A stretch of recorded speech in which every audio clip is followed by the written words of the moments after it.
Hey, P-Dork, thank you for popping in. I hope you're having a good night. We're gonna get started with the game proper at about 8:05 Eastern, so 8-ish minutes? But yeah, I appreciate your presence and I hope you're having a good one. Yeah, I'm good. I got home from work and was able to get a snack. So now I'm just chilling out and waiting for the game to start. I've honestly been looking forward to just chilling out with some video games all week, so yeah.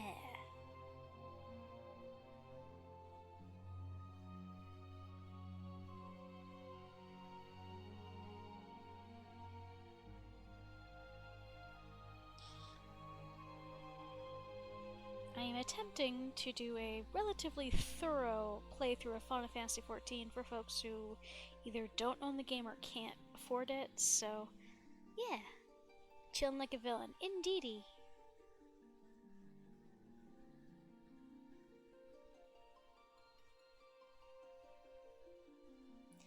As we casually listen to our national anthem here.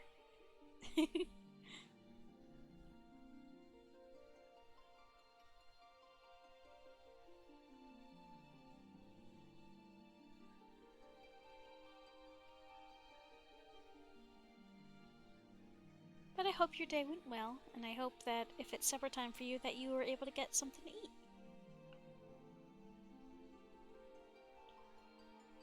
I can tell. Oh yes, I am absolutely a fellow Kingdom Hearts fan. Once it's time to start the stream proper in a couple minutes here, you'll see my full HUD.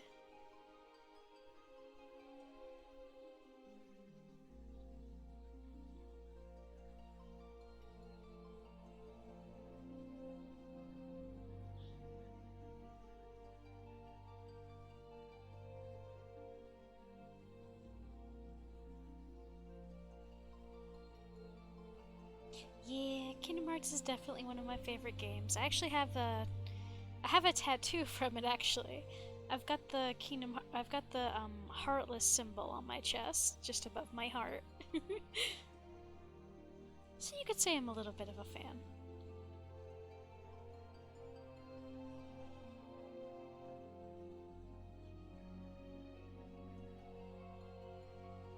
Yeah, I got it rather than the black and blue or black and red. I got it in black and blue because I like blue. But apart from that, it is just the heartless symbol, yeah.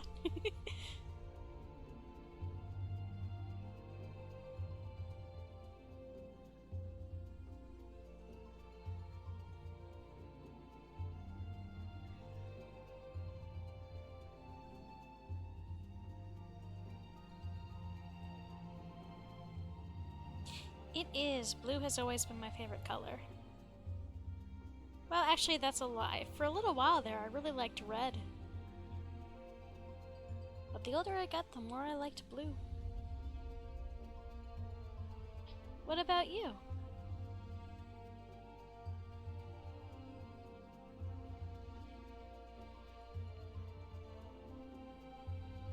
Favorite colors are purple, pink, and yellow. Oh, those are fun colors, though. Good choices. They're nice.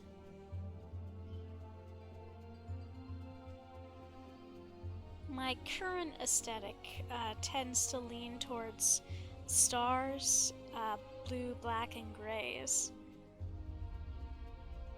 But I appreciate colors of most kinds.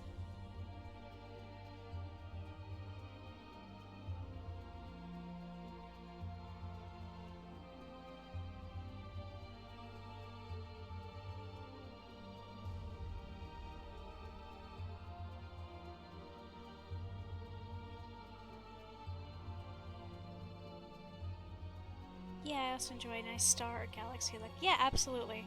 Uh, my desk at work, like, I got a keyboard pad and a bunch of other stuff specifically. I don't know, because desks at an office job are pretty boring.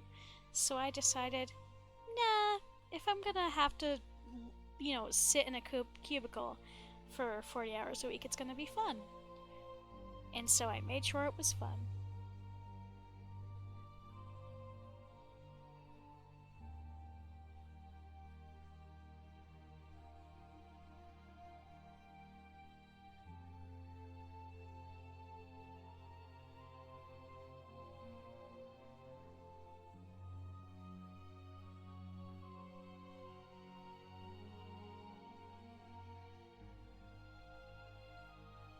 Yeah, everybody was cautioning me against decorating my desk because they're like, yeah, all the people get moved a lot in their desks.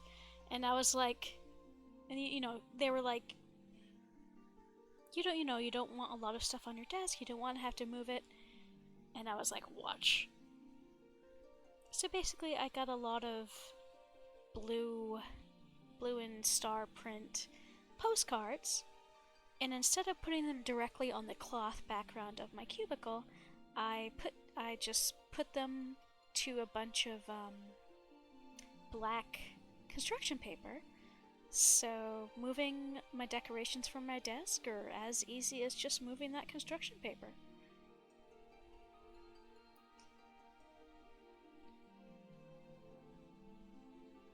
Hacked it.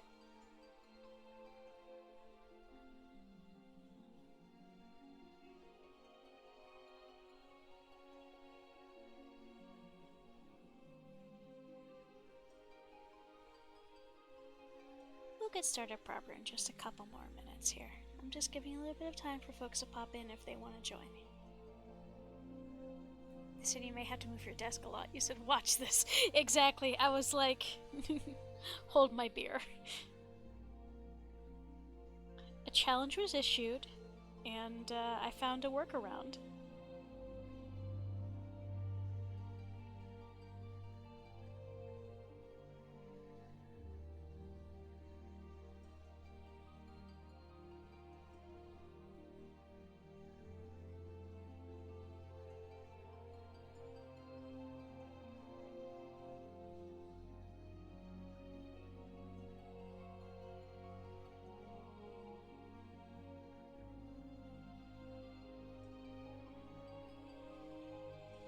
Challenge was issued and successfully passed. Indeedy. I passed the skill check. What skill that is? I can't really call it a wisdom save. Street smart save? Laziness save? But alright. We might as well get started. Now that it is 8:05. But yeah, so this is my potato.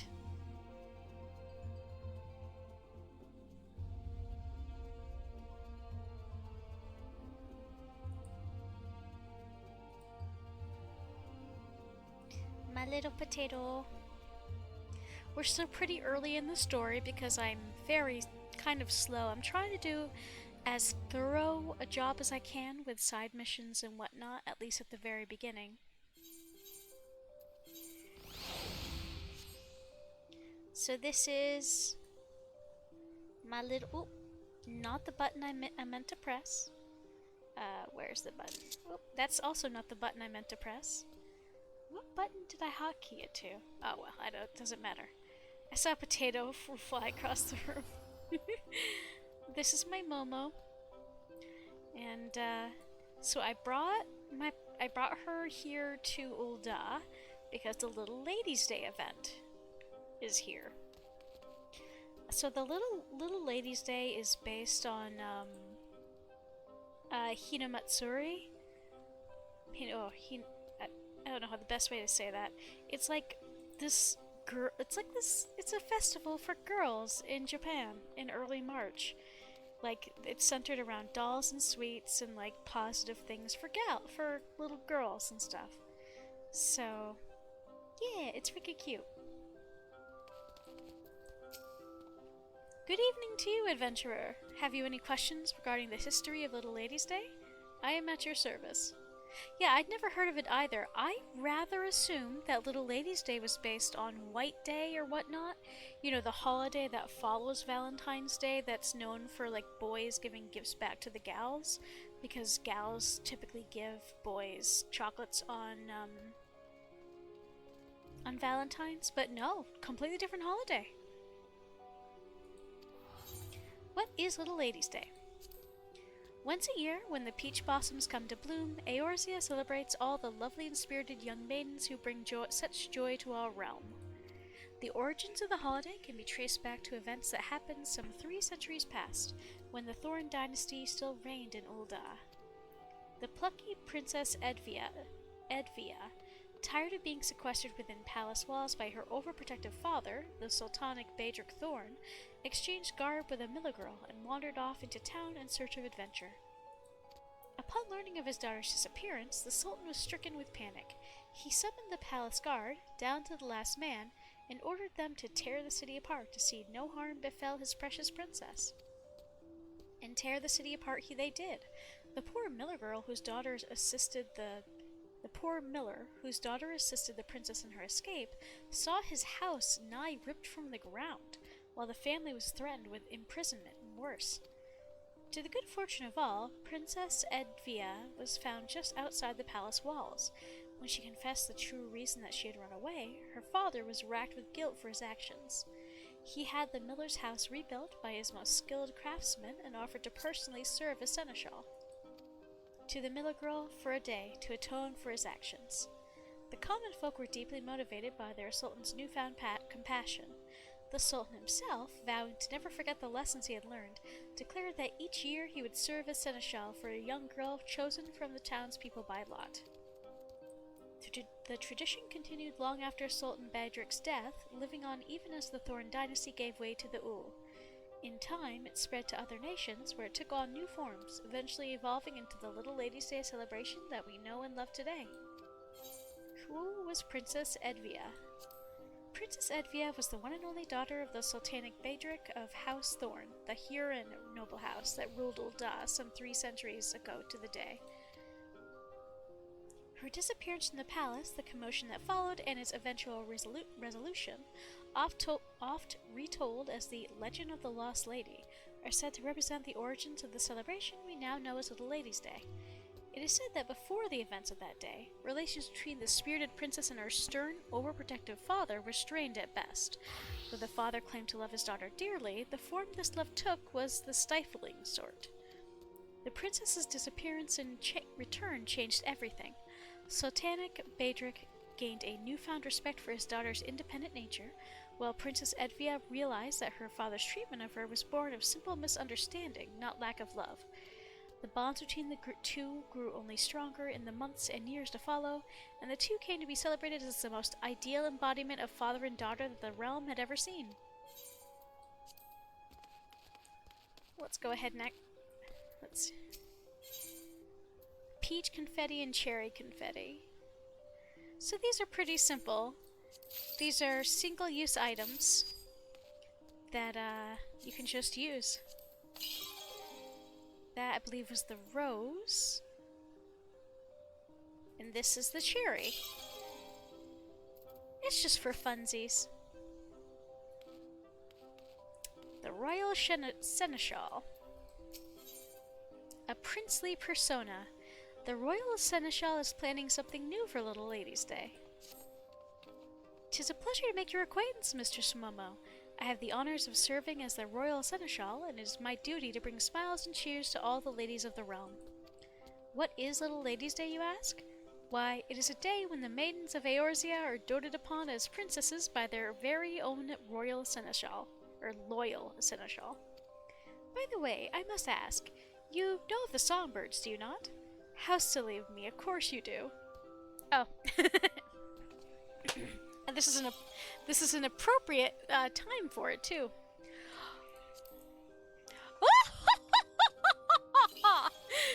I hope that was okay. I can redo it if need be.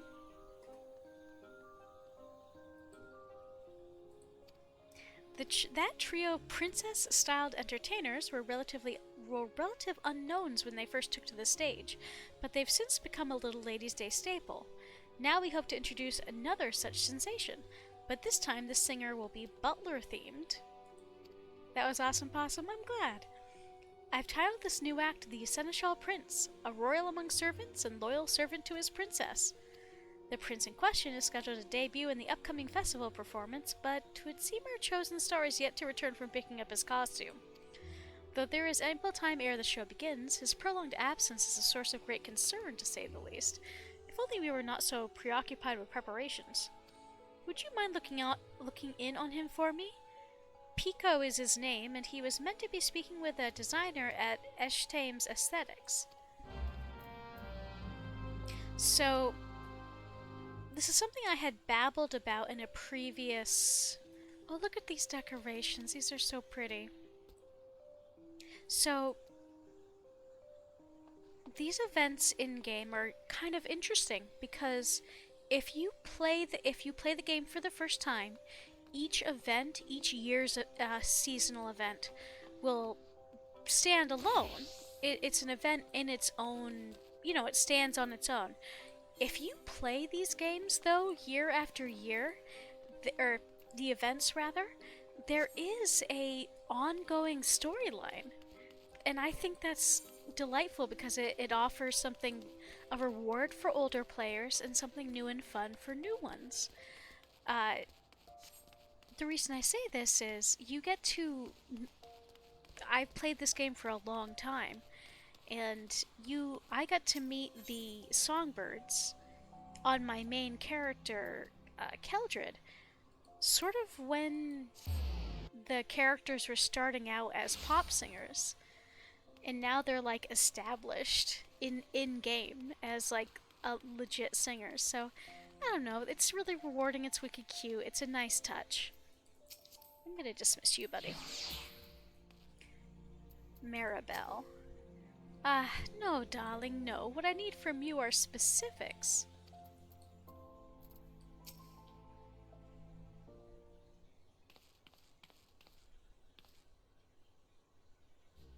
It has to shine with a sharp, frozen brilliance like a blizzard slicing through the darkest night. And it should dazzle like a searing flame, threatening to burn your fingers at the merest touch. Doesn't that sound amazing? Wait, which do you want? A freezing blizzard or a burning flame? Oh, maybe you can help? How can we create a silvery costume that melts into chaotic darkness? Should I give up on the shiny element?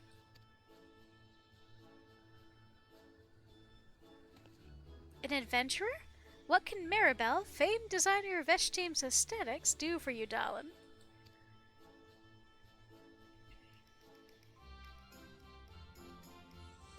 Here at the Royal Seneschal's bidding, you say? Well, I could certainly use some guidance with this costuming conundrum. The costume itself is largely complete. I simply wanted to add the finishing flair in accordance with the prince's wishes, but I'm struggling to envision the image he's trying to convey. Well, there's just so many dimensions to looking dashing. How can one narrow the options down to a single idea? Forgive me, darlings, but I have other projects to attend to. Would you mind coming back once you've helped the lad decide in a more definitive direction?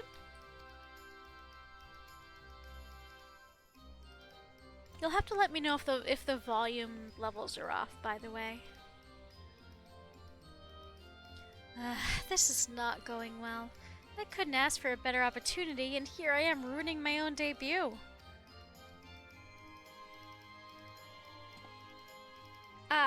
It was Momo, yes?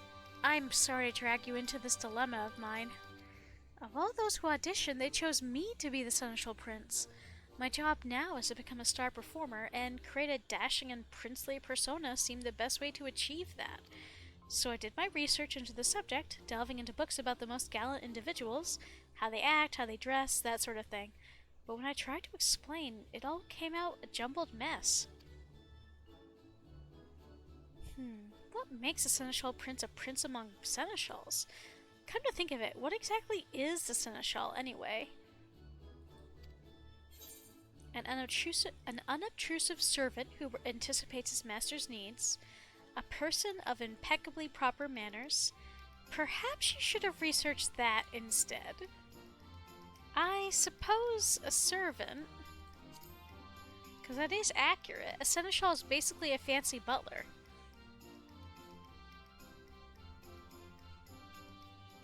I see. Then my fixation on being dashing was entirely the wrong approach. But at least now one thing is clear. I must learn the ways of a seneschal if I'm to be the best seneschal prince I can be. You seem a knowledgeable sort. Left to my own devices, I fear wasting time on the wrong thing again. Will you help me with my research? Huzzah! Then first things first, I say we speak with a wide variety of townsfolk and learn what the general public expects of a seneschal. Let's split up that we might gather as many opinions as possible. I'll leave the steps of Thal to you, and we can meet at the Gold Court afterward.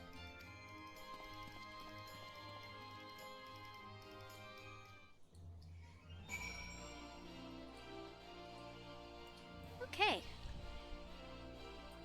Now let's see. So, yeah, we should just teleport to the Sapphire Ave exchange.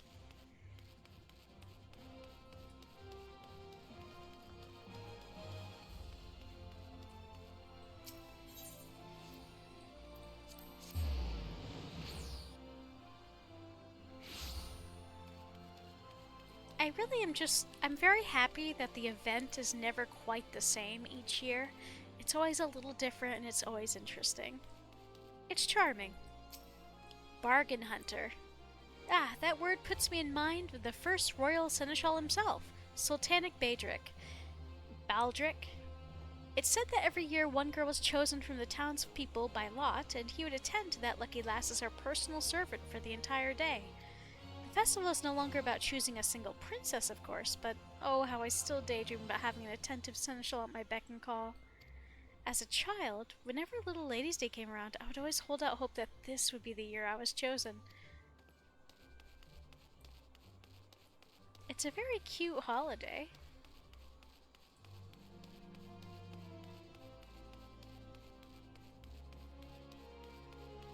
They do this with every holiday in that they world build it into the world, and I think that's a great touch. My impressions of a seneschal? Well, they strike me as people who excel at preparations. Performing tasks to a demanding lord or lady's satisfaction hinges upon their ability to think ahead, to plan events to perfection. My work as a server at the Quicksand is similar in some respects. We have a specialized Little Ladies' Day menu on offer this year, and I have everything memorized. The ingredients, the presentation, the flavors, down to the smallest detail. Everything from the main course to the beverages and desserts will be perfect. Above and beyond one's prescribed duties, a server's mission is to ensure as many happy customers as possible. Let's see. The other one is whereabouts. I should teleport to the Weaver's Guild.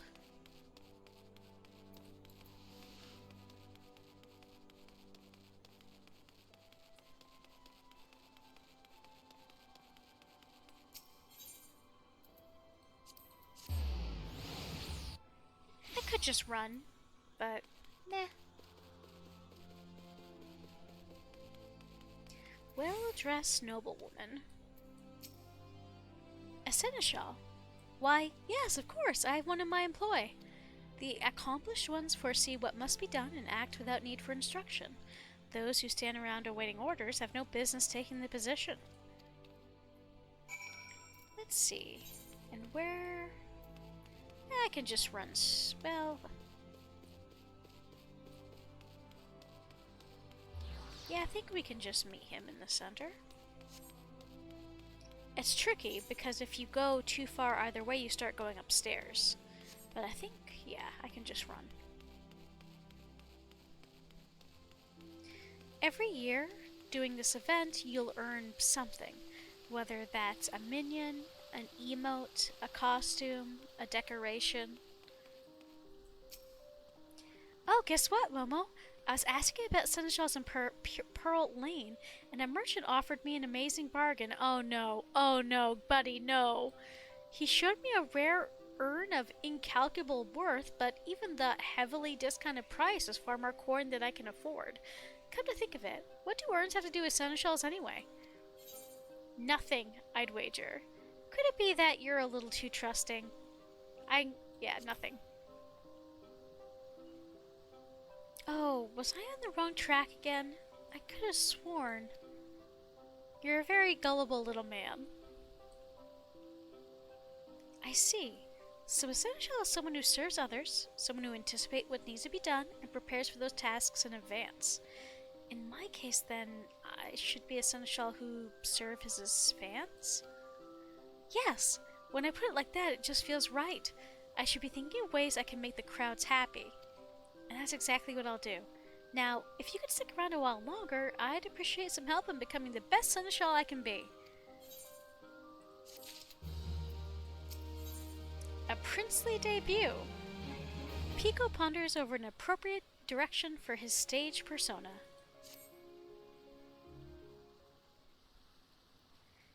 I am to don the mantle of the seneschal prince, yet while I've grasped a clear picture of the theme, I must needs of how best to embody the picture.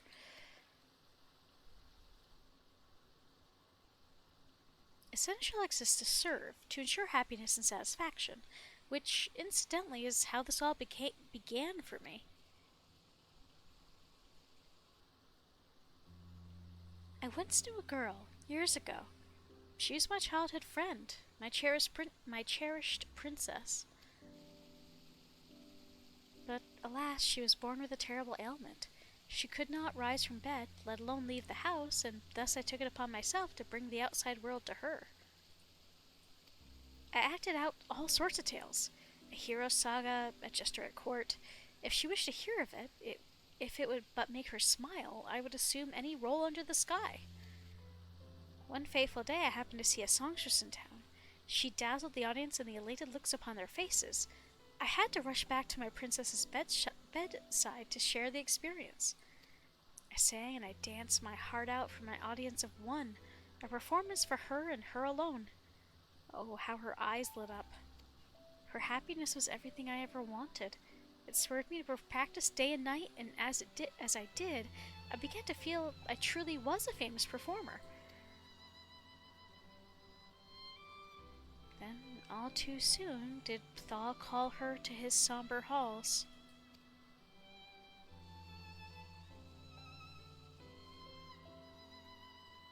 Ever since, I've dreamed of making a big name for myself as a singer. If I could perform upon some grand stage, then perhaps my voice would rise up and reach her ears once more. That's why I auditioned for the role of the Seneschal Prince, and why I leapt for joy when I heard that I'd been chosen. Yet, even though I began all this for her, it has become every bit my own dream as well. I yearn to sing as that songstress did, and stir the hearts of the crowd. Thank you for listening, Momo. Talking to someone helps to put my thoughts in order. Right, back to the task at hand. Once I've settled on how best to serve my audience, then I should have all the specifics Maribel needs to finish my costume. Let's head over to the little Ladies' Day stage, shall we? With the better part of the preparations finished, it's likely begun to draw a crowd. The sight might inspire some ideas for my Seneschal debut.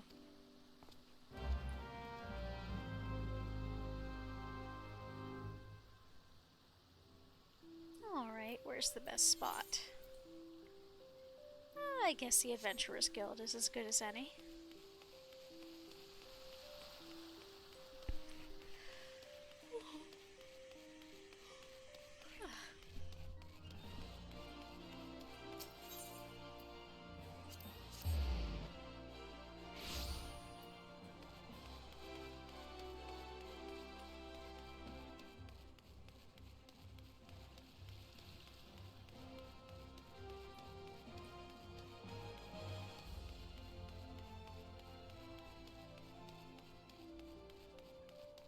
Ooh, NPCs.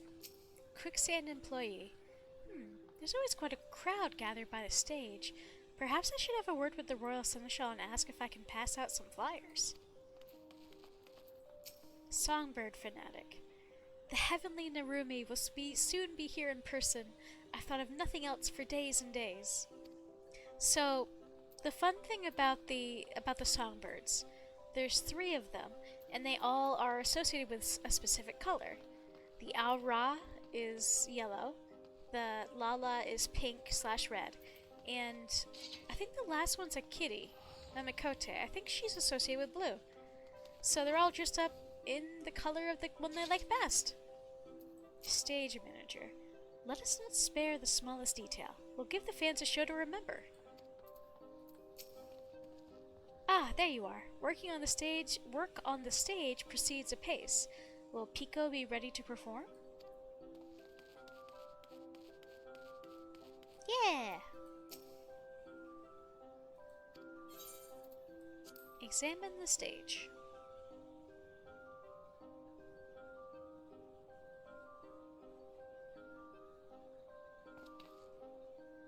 The stagehand seems swamped with last-minute adjustments, and you can see the fans have already begun to gather. If I'm to decide how to act as the Seneschal Prince, then it's now or never. Let's see what clues the scene has to offer us. Let's see, what minigame will they make us do this time? Ah, clicking. Help define Pico's Seneschal persona.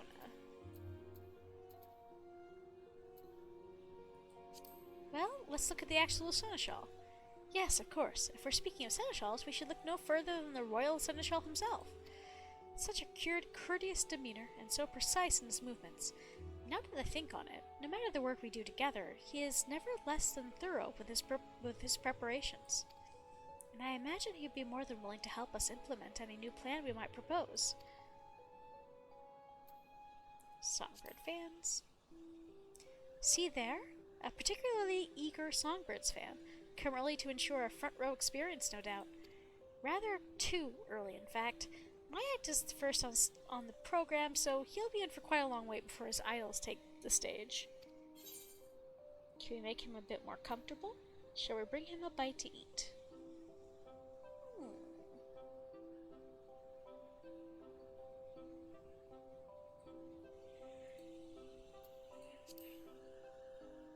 Yes, of course. He must be exhausted from standing there all this time. The least I can do is make him more comfortable for the duration of my performance. Ah, an employee of the Quicksand. Did they not mention offering some exclusive menu over the course of Little Ladies' Day?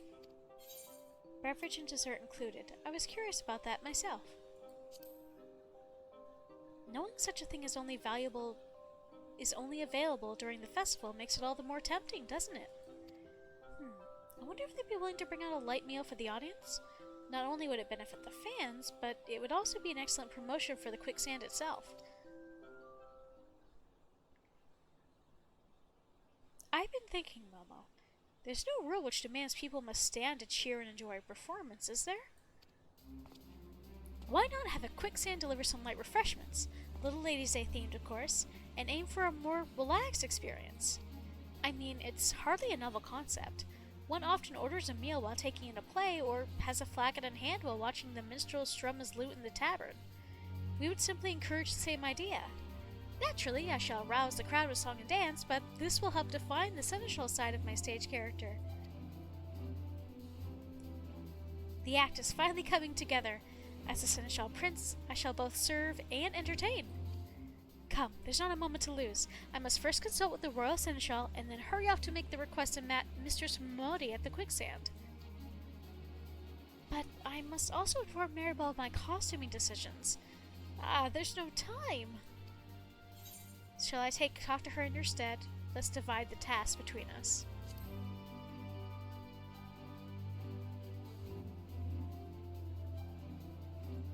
You would do that for me? Oh, thank you, Momo. I would be most grateful if you could explain the costume contest to Maribel for me. Costume concept, rather. You truly are my savior. I give you my word, the show will be a great success. Please, do be sure to attend.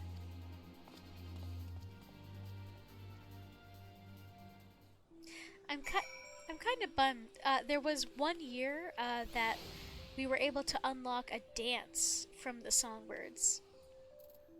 I'm a tiny bit bummed because I kind of wish if I wanted to get that now for Momo, I would have to pay real money. It's something I'll consider, but not without a great deal of reluctance. I prefer not to play. I already pay, you know, for other aspects of this game. I'd rather not pay too much out of pocket. Let's see. Cred. What was the nearest one? Goldsmith. We've an ad coming in 4 minutes 20. I'm wondering if I can get through this before the ad. Mirabelle. Momo, darling, how fares our Prince Seneschal?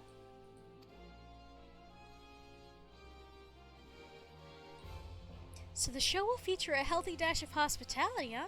Sounds fantastic. A singer with the Seneschal's poise and a prince's style. Yes, darling, I know exactly what this costume needs. Leave it to me. Please let the Royal Seneschal know that I'll have the outfit ready in time for their performance. I think we worked with her as a character in the,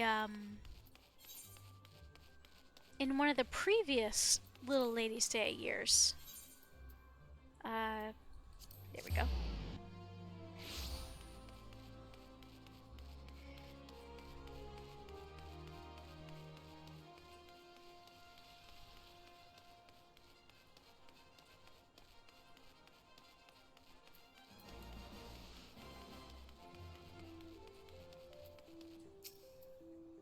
Thank you for lending a hand to young Pico. 'Tis good to know the issue with his costume has been resolved.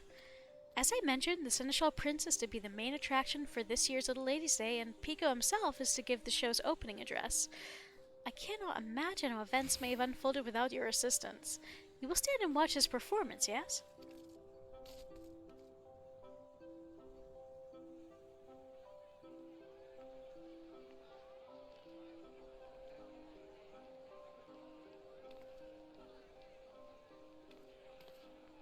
I've been standing around for so long my feet have fallen asleep, but at least the show is about to begin.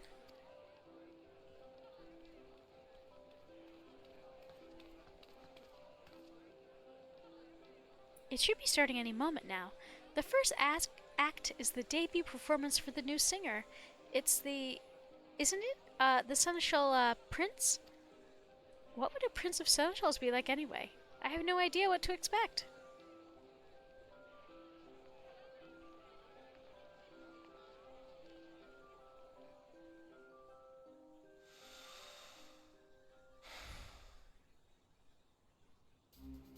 Ladies and gentlemen, welcome to our Little Ladies' Day performance.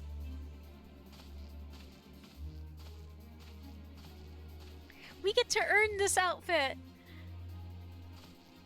Oh, look how dapper.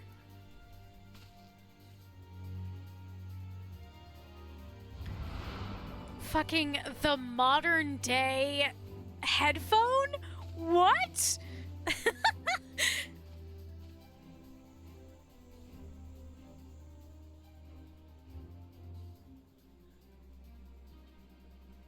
I am Pico, the Seneschal Prince, and I shall be your guide to the ephemeral world of wonder.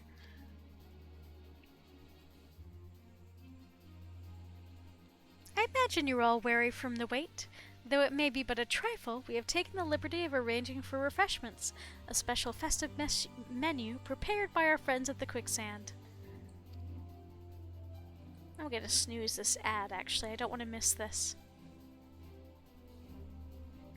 Peach-infused tea accompanied by a selection of spring-inspired sweets. We invite you to enjoy these delights while you enjoy the show. That's for us? Thank the gods, I was so thirsty. Oh, that new menu has been on my mind all day. What a lovely gesture.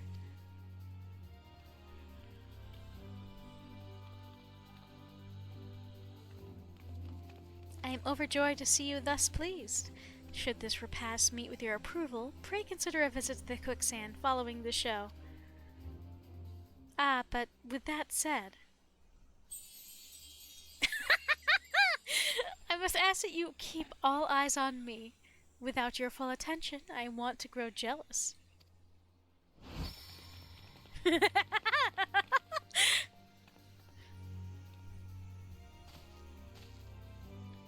Fair princesses, won't you step closer?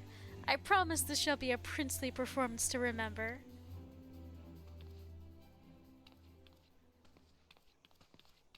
Oh, they're blushing. Their character models are blushing. Settle in, my dear audience, and enjoy the spectacle of the Seneschal Prince.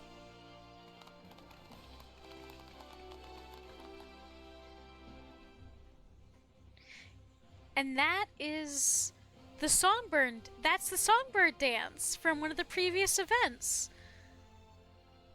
Bless. He not only entertains with song and dance, but also captures the crowd's hearts with warm hospitality. A wonderful display. That ad is going to start in about 4 minutes, and I can no longer snooze it, so I'll try to get through this real quick. It's the songbirds, little beans I helped in previous years. Not bad, not bad. Lala is her name. It seems we have quite a show to follow. Narumi? Masha Makarako. And the songbirds will deliver. We'll take the stage by storm and build this excitement to a raging crescendo. All of them were wicked anxious in one of the first events that had the characters. So it's really good it's nice to see them so confident as characters.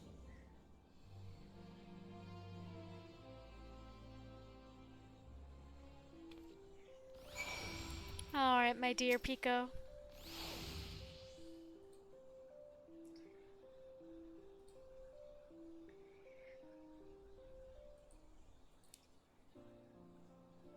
Momo, thank you for coming to my performance. It was all so magical. To see such enjoyment upon each face in the crowd was an indescribable feeling. And did you see how they responded to the touches of hospitality? The quicksand server even came over to thank me for how quickly word spread about their festive menu. What a stunning debut by the Seneschal Prince. You've already been swamped with demands to know where you'll be performing next. In fact, I'm thinking about setting up an encore performance while the festival is still ongoing. Is that so? Well, then I shan't disappoint my fans. I wonder if my dear friend was watching me too from Thal's distant halls.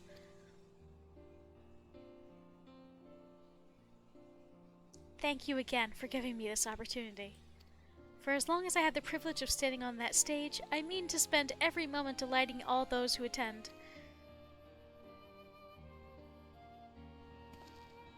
Oh, I almost forgot! I had Maribel craft you a matching costume. I was all alone up there in front of the crowd. I felt you standing beside me, as you have been every step of the way. Given all your part in this, you are every bit a Seneschal princess. So please do me the honor of accepting this gift.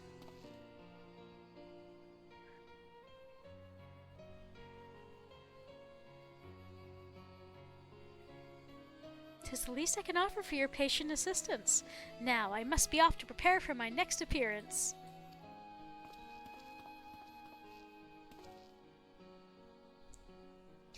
This was also another, the thing with the glow sticks, that was another thing you could earn from this event in a previous year. I, too, offer my sincerest gratitude for elevating our celebrations to ever greater heights. The Little Ladies' Day festivities have only just begun, but I suggest you go and enjoy them while they last.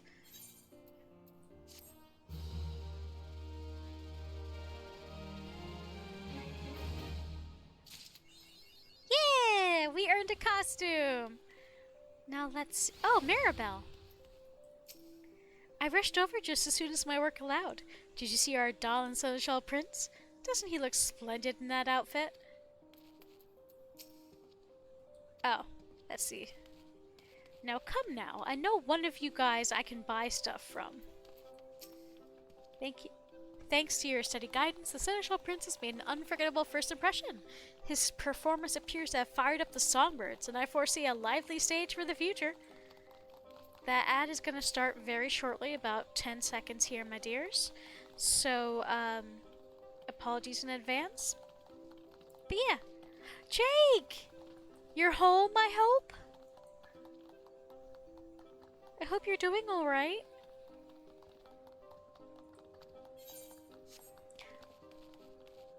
Oh, ad break has begun.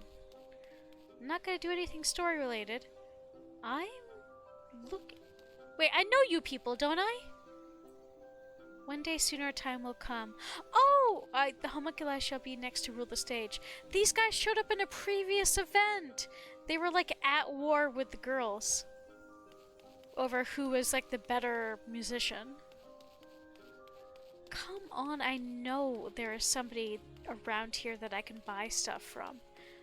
Royal Handmaid? Oh, I thought I could buy more than that. Shame. Oh, I should actually, give me a sec. Let me go deposit these clothes.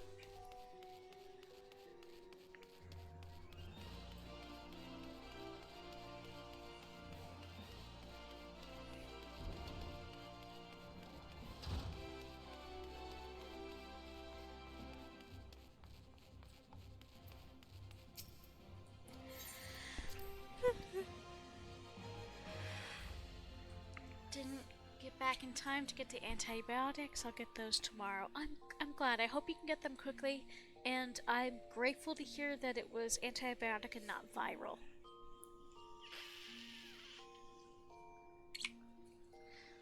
Simply because you can actually do something about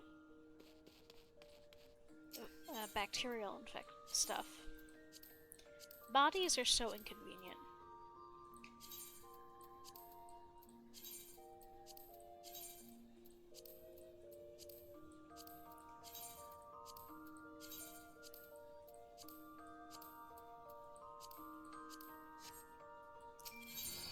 Let's go ahead and create a glamour plate for this.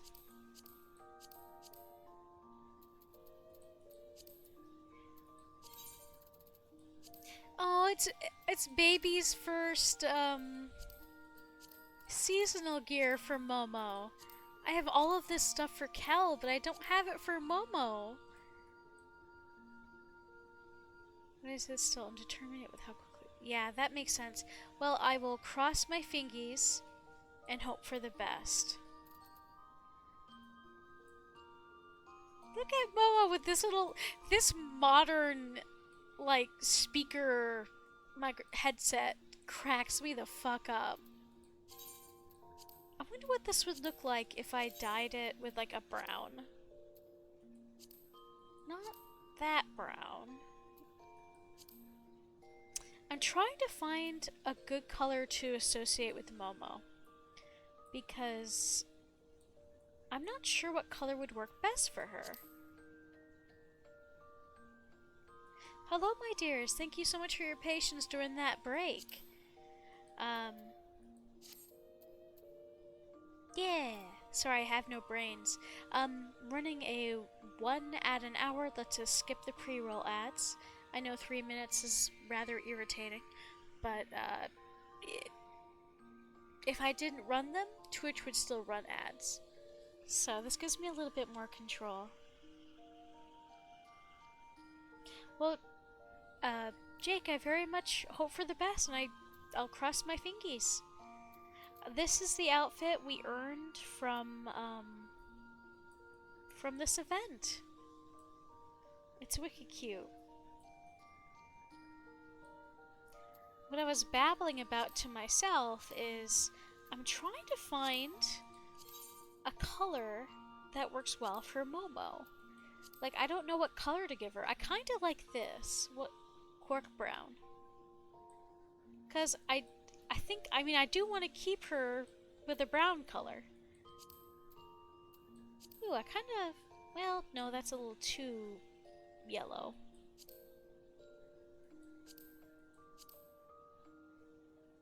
Ooh, brown. That's an idea, I suppose. I don't like bone white. No, it has to be browner than that. Desert yellow's not bad.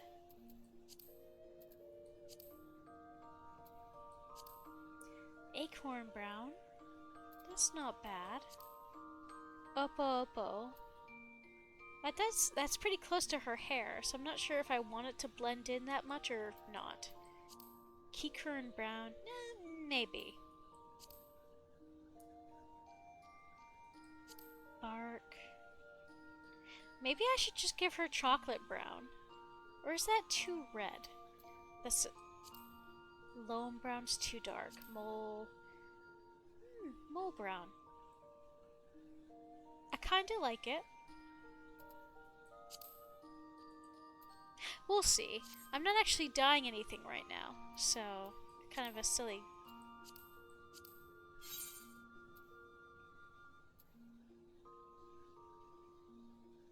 Okay, now that I'm done distracting myself, we should do some story stuff.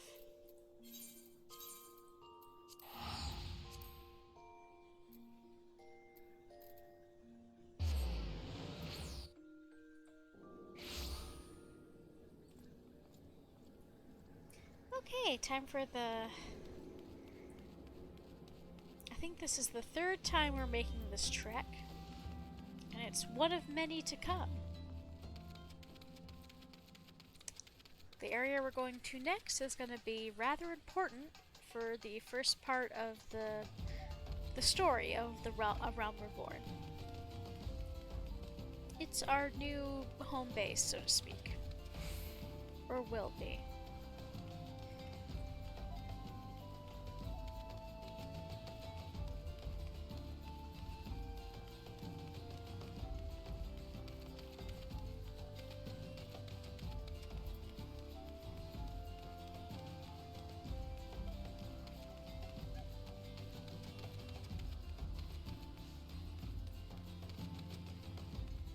Man, I forgot how slow sprint takes to recharge. It feels like forever. Oh, did I tell you guys that I want Momo's main class to not be Lancer, but actually be Dancer? But it's gonna be a while before I can unlock that. Dancer's a class that came in the second expansion. No, third expansion? You know, I forgot. Oh well.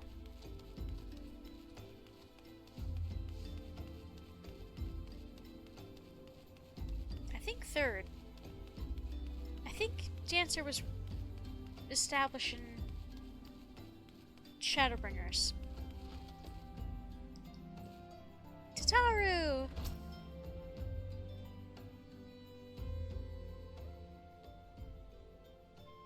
Deep in the desert of my heart, lonely flower blooms, yearning for the heavens above to quench my thirst for you.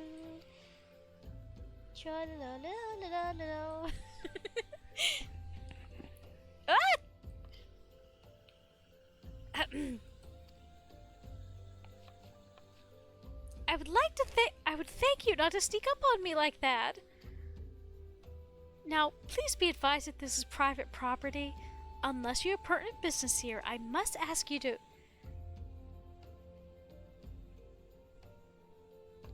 Here at the behest of Yida and Papalimo. My sincerest apologies. May I please have your name?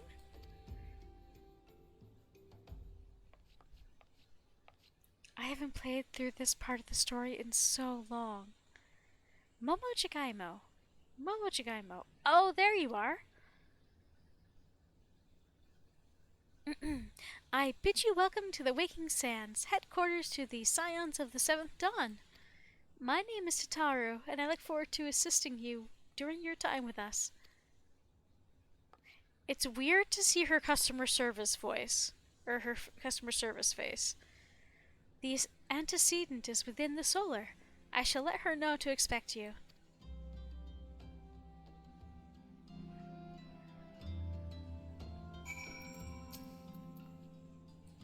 Oh, that was new dialogue. The antecedent awaits downstairs within the solar. You may enter whenever you're ready.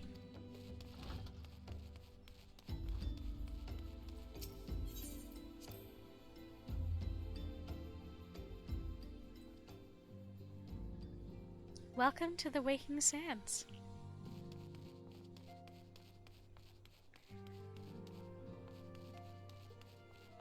folks.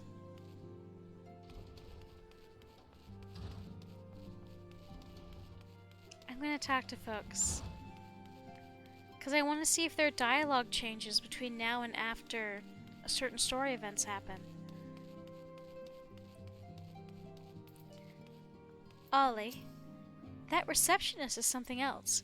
Did you perhaps note how small she's written the names in her role? I couldn't make out a single one, no matter how hard I tried.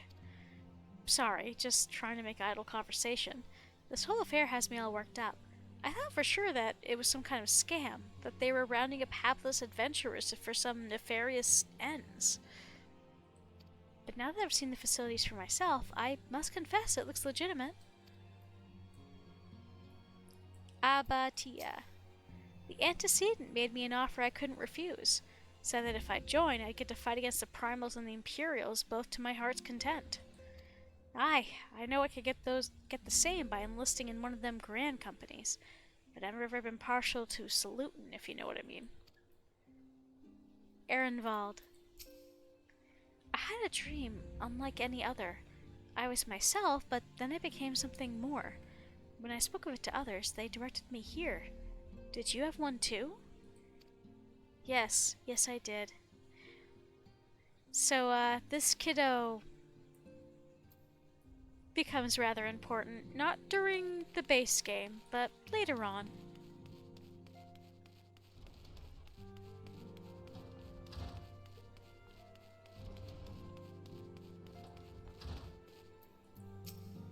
I take it you are Momo Jagaimo. Tataru sent word that you had arrived. Lady Minfilia has eagerly awaited your coming. This way, if you please.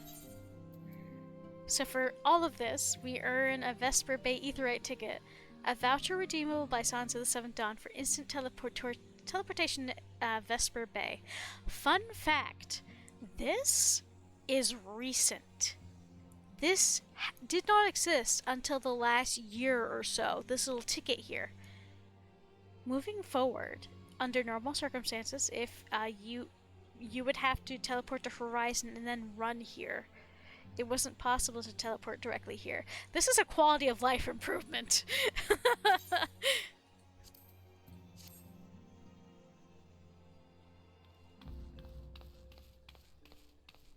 So you are the adventurer of whom I've heard so much.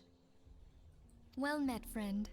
My name is Minfilia, and I lead the Scions of the Seventh Dawn. I have awaited your coming.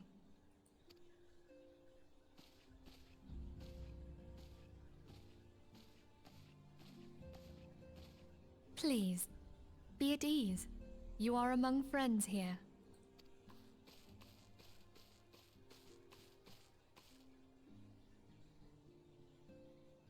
No doubt you are ripe to burst with questions. But have patience. All will be revealed in time. First, let me begin by telling you who we are and what we do. We are the Scions of the Seventh Dawn, an order that transcends political boundaries. Our single objective is the preservation of the future of Eorzea. Among our gravest concerns are the godlike beings known as the Primals. Their existence is a bane upon Eorzea, nay, the world at large, and we have striven to find a lasting solution to the threat they pose. Our order is home to a number of individuals who, like you, possess a rare and special talent. This talent takes various forms, but one holds particular interest for us. Tell me, have you ever experienced a sudden, inexplicable loss of consciousness? Have you ever had the sensation of being pulled away from reality? Felt as though you were hovering in space, a mind without a body? All these things are the manifestations of your talent. Yours is the power to transcend the boundaries of the soul, a power known as the Echo. The Echo allows you to pass through the walls of a man's soul and hear the resonations of his past. You will be there in his memories and see things as he saw them. You may even interact with that which you see, though you cannot change the outcome of events. For another blessing, The echo will enable you to know a man's mind even if you cannot comprehend his words. In short, the echo is a truly extraordinary power, and this power is strong within you. It is only a shame that we cannot use it whensoever we choose. That's right. I too possess the echo. With that established, let us return to the subject of the primals. So long as they exist, the realm cannot take so much as a single step towards true peace. Measures must be taken. Measures which transcend boundaries, be they of faction, race, language, or creed. And to do so, the Scions require the aid of those with our talent. Make no mistake, the Echo will be instrumental in dealing with the primal threat. Without it, we cannot hope to save the realm. I know not what it is you desire for yourself, nor what it was that first brought you to Eorzea. But I firmly believe that the power we possess was given to us for a purpose. Why else would the gods entrust man with a gift so extraordinary, if not to have him use it? And so I implore you, lend us your power.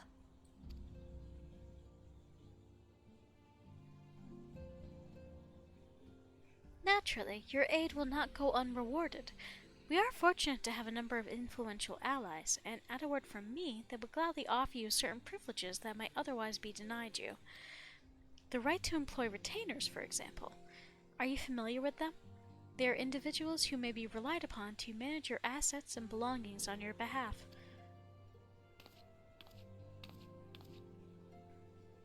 The papers you requested, my lady?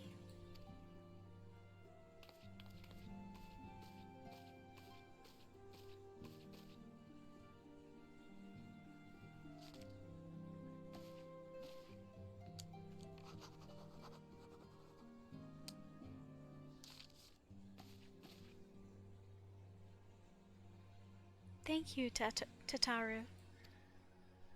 The pleasure is mine, my lady.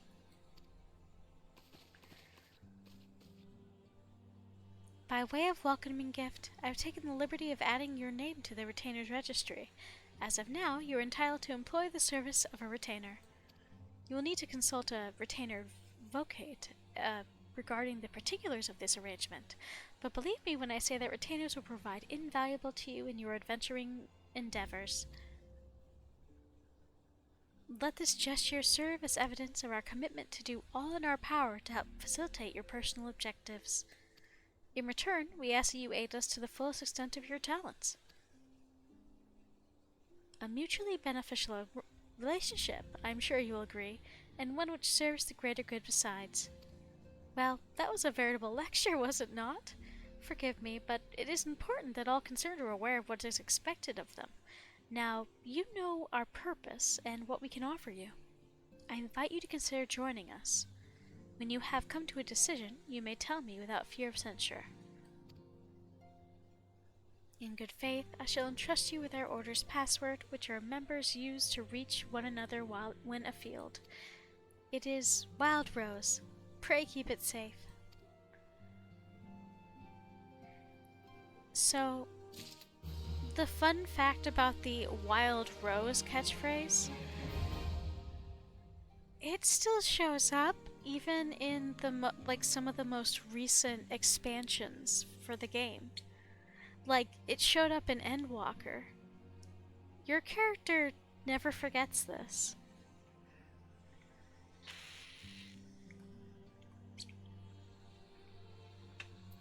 So yeah, retainers are interesting. They can store your stuff. You can also send them out on missions to mine or harvest items, or attack enemies and bring back harvestables that you can use to craft. Pabalimo! While there are others who possess the Echo, none are as strong as you are with the power. Hence our extremely high expectations of you. This place is called the Waking Sands, and it's our headquarters. It used to be somewhere else, you know, but then a bunch of things happened, and we ended up here instead. Urianger! 7 waning moons. Oh, fuck! Fuck! Doing a playthrough of this game means I have to say his dialogue out loud! Oh no! I give up! I'm going to bed! No, it's not that bad. Oops. 7 waning moons see 7 suns rise. Divine order roils, fallen corpses writhe. Thus the divine chronicles seek to warn us once more. The meaning of these words now shines clear. They evoke the direct circumstance of this imperiled age. The realm doth shudder and twist, and the dawn lieth cowering neath the stifling blanket of night. And we abide. We await the coming of the unborn era's seed, the light which shall pierce the glowering darkness. Dramatic little bastard. Ishtola. Our organization, the Scions of the Seventh Dawn, was formed through a union of 2 separate entities. The first was the comprising of Charlian natives such as myself, and was called the Circle of Knowing. The second, made up of individuals that share your rare gift, was known as the Path of the 12. The terrible events that ushered in the 7th Umbral Era taught us that only together may we stand against the evil that seeks to consume us. Y'shtola is the person you meet if you start in Limsa. And Thancred is the one you meet if you start in Ul'dah. Summoning a primal is no small feat. It requires a tremendous concentration of ether, which is why the beast tribes go to such lengths to obtain crystals. Oops. Once they manifest in physical form, their unquenchable thirst for ether only grows stronger. They would drink the land dry with nary a thought to the consequences. Considering their fearsome strength, it could be well within their ability to do so. It is for this reason we must do our utmost to oppose them.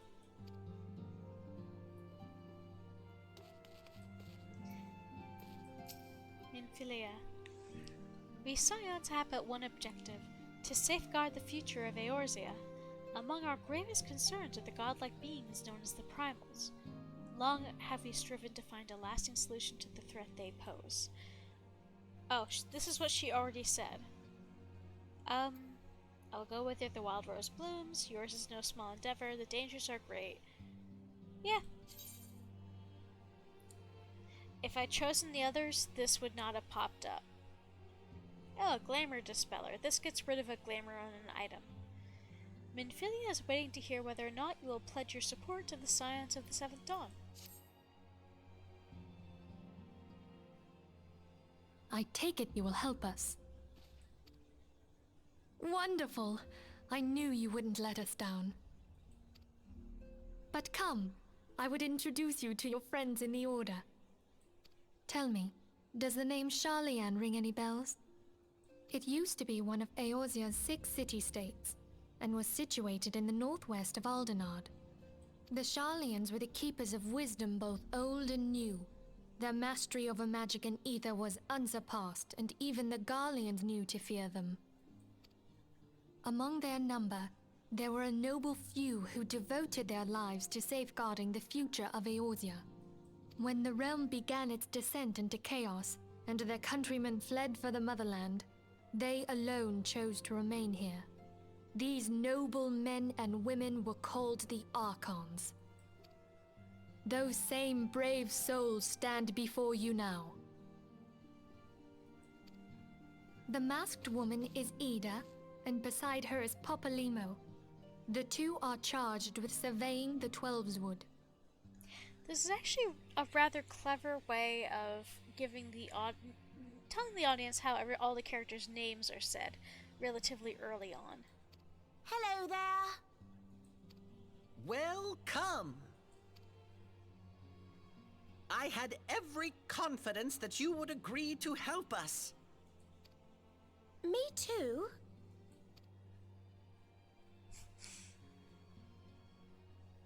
Children.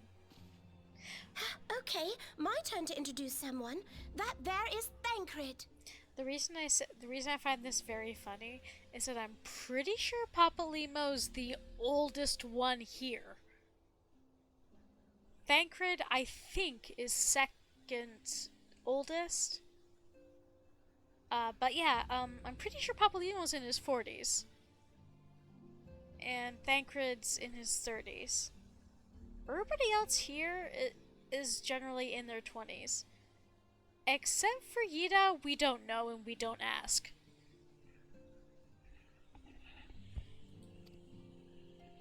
He is our man here in Ul'dah, Jewel of the Desert.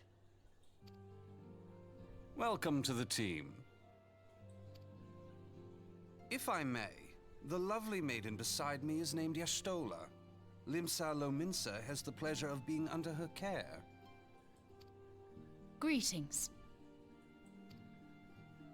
Last but not least is Urianger, who presides over all affairs within these halls. Pray seek him out whenever you have questions. Dawn may banish even the darkest night. Dramatic dumbass. The words of a dear friend. I'm glad of our meeting. He's such an awkward creature. At the Battle of Carteneau, our leader was taken from us. But we did not stray from our purpose. Computer, please.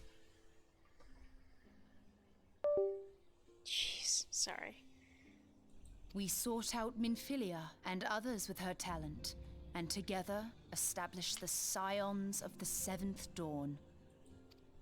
Along with the Archons, those blessed with the Echo play a pivotal role in our endeavor to forge a brighter tomorrow for the realm.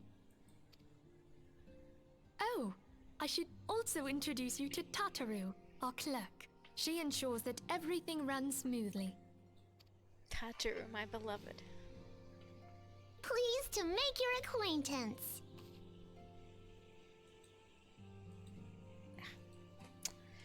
I need to get a new mouse. In time, I hope you will come to think of us as family. But without further ado, I would assign you your first task. Urianger, have the documents arrived from the students of Baldessian? Aye, my lady. They arrived but recently.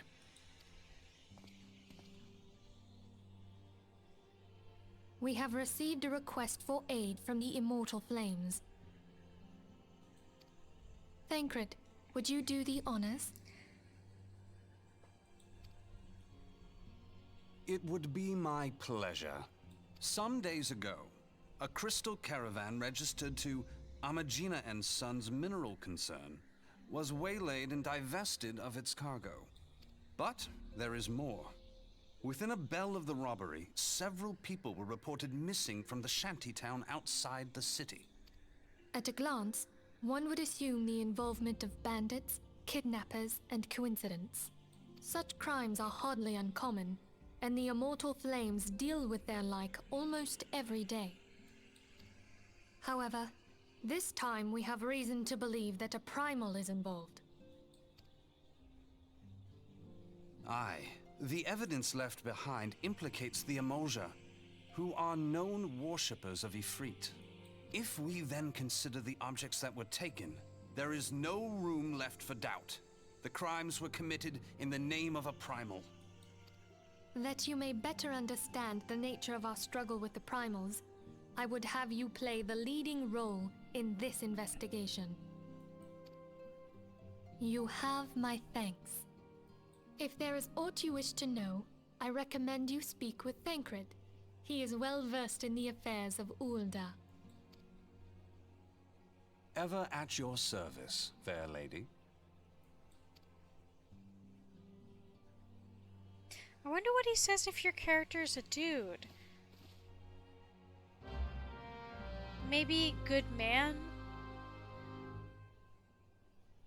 I don't know. Come on. Because I know this, I'm pretty sure that the USB noise is heard on your end, which I hate. For the love of all that is holy.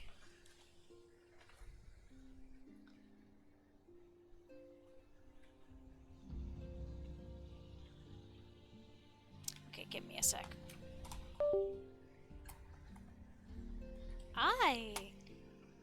You know, I think I figured out why it wasn't working. It was tangled up terribly. I mean, in reality, the problem is a bad port connection thing on the mouse, but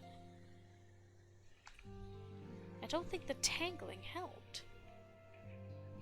My apologies.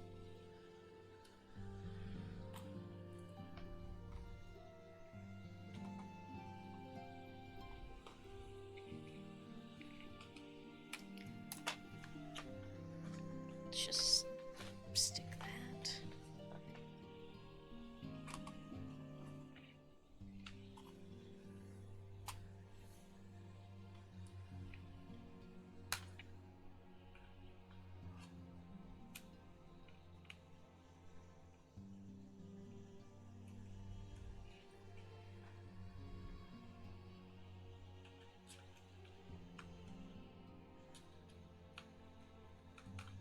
There we go.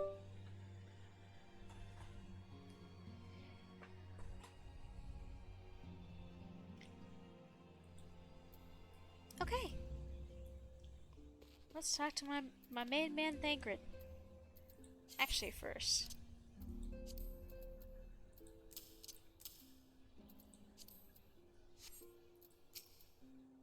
Ready to begin, are we? That's the spirit. So then, your mission is to investigate a crystal robber and a spate of abductions. Crimes which we believe to be connected. Assuming we are correct, it is unlikely that any discoveries we make in relation to one will further our understanding of the other. Now, since the attack on their caravan, our friends at Amagina and Sons Mineral Concern have doubled security over all their shipments. In light of this, it is my judgment that the abduction should be our priority. According to our preliminary findings, the majority of the missing were last seen in the vicinity of Camp Drybone, so it would seem a fine place to begin. A fellow by the name of Isambard served as the camp's de facto leader. Pay him a visit and see that he gives us his full cooperation.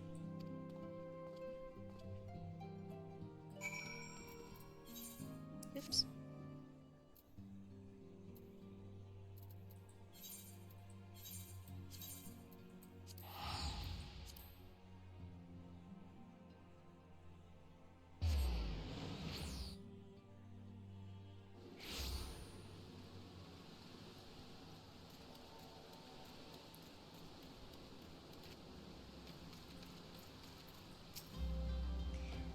I'm Isambard. Here to search for the missing folk, I take it. Amphilia sent word that an adventurer fitting her description would be along. She also warned us to be wary of the Amalja, as it seems we know who the culprits are at the very least. Now, I bear no official title at this camp, but the people here have come to look to me for leadership. You have my word that I'll do all I can to help see the victims safely returned. Yeah, let's put this away. Unsolved mystery. Isambard of Cape Drybone is seeking to help solve a mystery of missing persons. Let us get right to it then. Amphilia named the Amalja as culprits in all this. You would do well to investigate them first. Much harm has been leveled on these lands by Amalja hands. The flames burn where they might, but their light cannot stay the darkness in all places at all times. There have been brutal murders of callers at the Church of Saint Adema Landema. Oh, it's a Lala! It's named after a Lala! Adema Landema. It must be. Because the naming conventions, anyway, sorry. Innocents wishing no more than to pay their respects to the dead. The poor souls deserve a proper burial. I would see the deed done before mongrels catch their scent, but I know not if the Amalja still linger. Would you secure their remains for me, friend? You will find them on the eastern road. 12 willing, you may even come to learn something of what the Amalja seek in this area.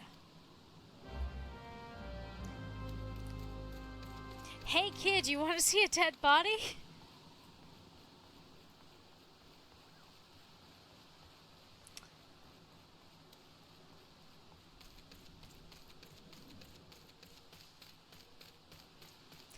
You know what I just realized? Both how, like, so in Crime Scene Cleaner, right? In that game, we are cleaning up most of the, like, the body and all the other remains of crime scenes. In House Flipper 2 specifically, we were always joking about, how there were, like, weird red stains everywhere, and, like, some of the stuff was a little skeevy.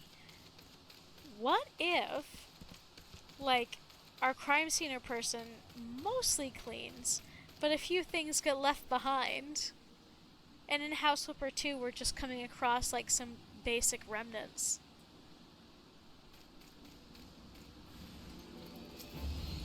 I don't know why this amuses me so. These little lion lizard dudes.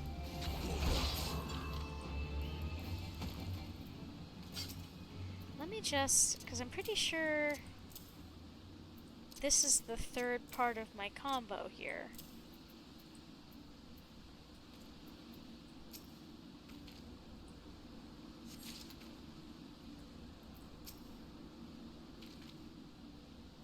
Never mind the fact that 2 out of the 3 people here are bigger than me.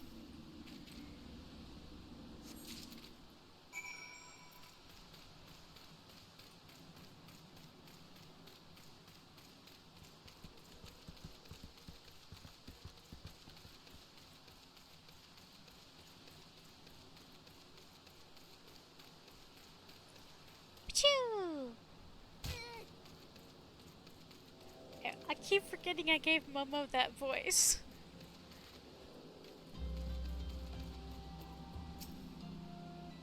It's good to see you returned. Were you able to secure the remains of our fallen?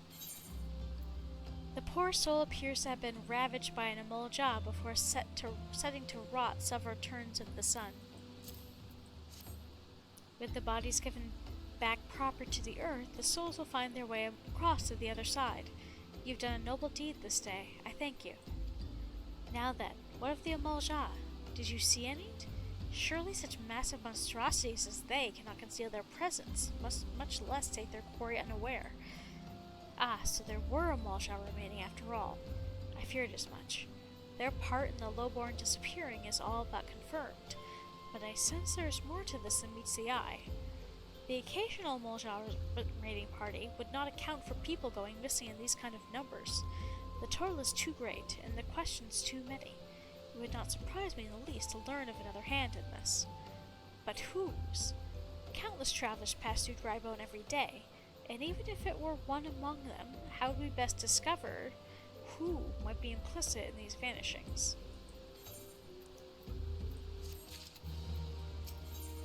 What poor people think. Isambard aims to turn his investigation to the common folk. What say we turn an eye to the common folk themselves? It may be among them that we find the reasons for these vanishings. 12 forbid it be so.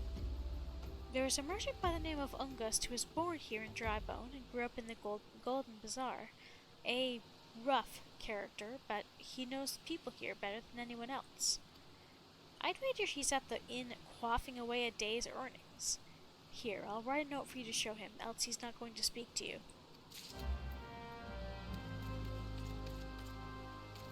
I could unlock the levs here, but I don't feel... Well, actually, what level are these? 15, so... yeah, we might as well unlock them. Good evening to you, adventurer. I am Popo Nagu, representative of the Adventurers Guild. I have a number of fine guild lives in my possession which I will gladly allow you to undertake, if you prove yourself sufficiently capable, that is. You see, protocol dictates that I administer a trial guild live. Until you complete it, I can grant you no more. How about this task? Review the details and tell me if you are up to the challenge. The Law won. That's a song reference. Despite the fact Sultanate law clearly forbids any and all business dealings with beast tribes deemed hostile, a goblin merchant has chosen to ignore the laws and peddle his wares to the Amolja. The Brass Blades cannot allow this and seek adventurers to locate the merchant and bid him cease. He is, however, by no means to be hurt. Goblins are considered harmless and have been granted leave to conduct commerce within the city-states. So we ask that the adventurer simply lead him away from the Amalja lands towards central Thanalan. Very good. You need merely beckon to the gullible goblin Gutrick Sliverpix to help him lead him to his destination. I kinda hate levs, but I need to unlock them because they're good for XP. Oh, this is the wrong door. Let the Rogadin carry it, they say. Bah. You know that's fair. Not everybody who is large is also strong. Is it? Oh, it's in here. Okay.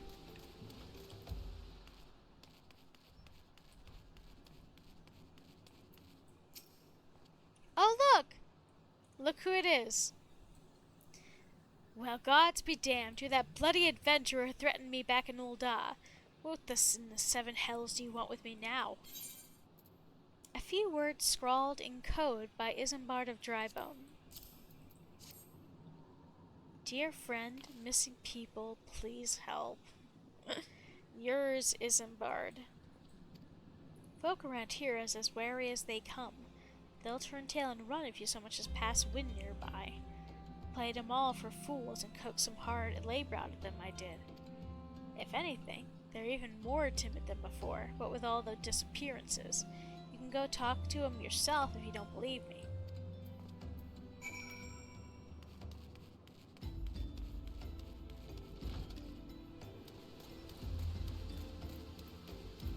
Hungry beggar. Please, miss, just let me be.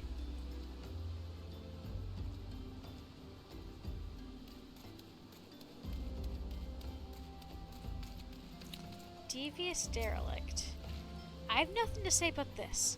Thou'll take who, or whatever's been feeding off us low folk.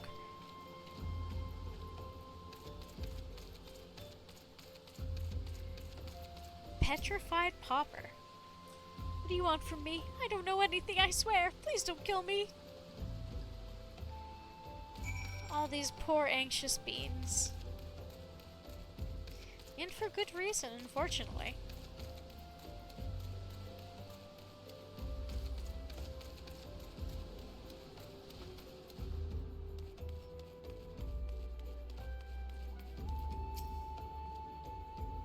Just as I told you, wasn't it? The whole lot of them are terrified. There's been talk of folks getting abducted, but if you ask me, they simply up and move on to a better place. This place ain't exactly Costa del Sol, if you know what I'm saying.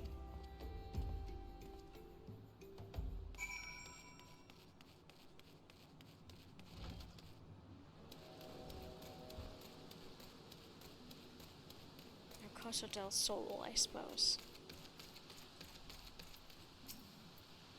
Welcome back, Momo. Have you heard aught of import? I see. I suppose I should have expected as much from Ungust. Well, another thought occurred to me in your absence. The common folk are nothing if not fervent in their religious beliefs. Perhaps if they speak freely to their gods, then the clergy might know something of use.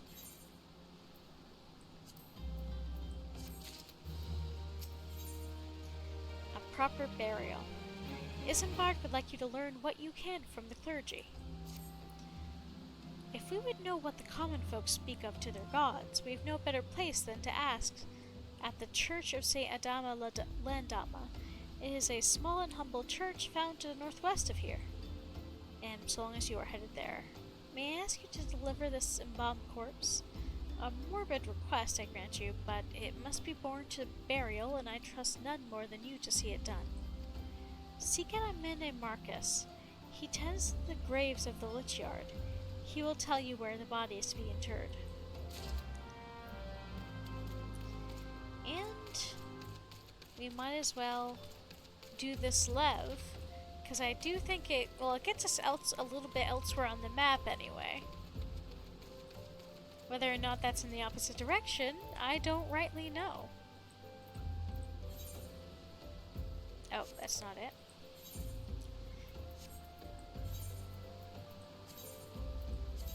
What's the song this is based on?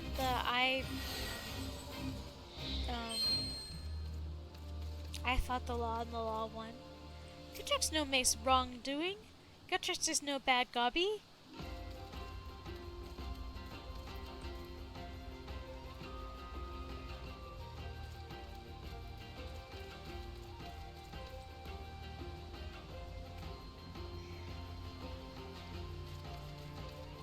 Goblins tend to be a little bit on the innocent side. Or, well, less innocent and more, they have a different understanding of what is and is not legal.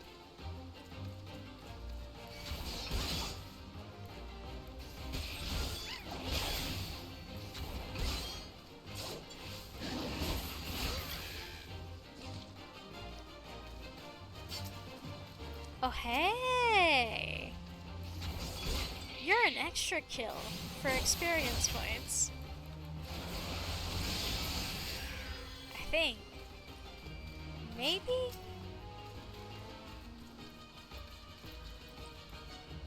Maybe yes, maybe no.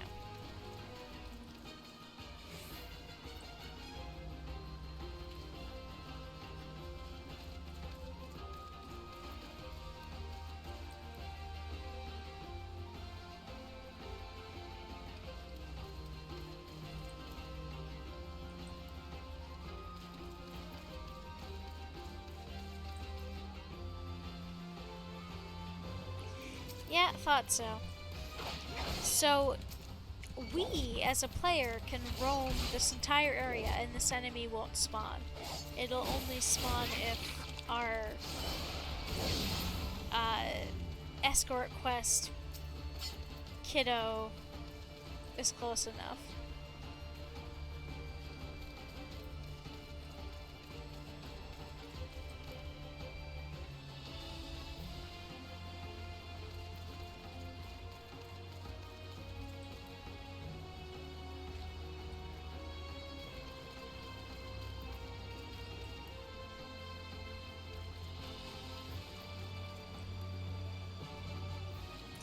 Did it.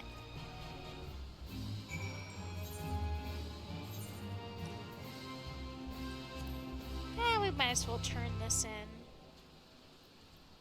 Because then we'll just have to run almost all the way back here anyway.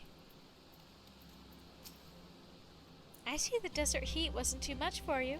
Here's your reward. See to it that you don't spend it all at the pub. Speed of completion. Okay, so it wasn't an extra beastie. Damn. And with that, you have fulfilled the requirements.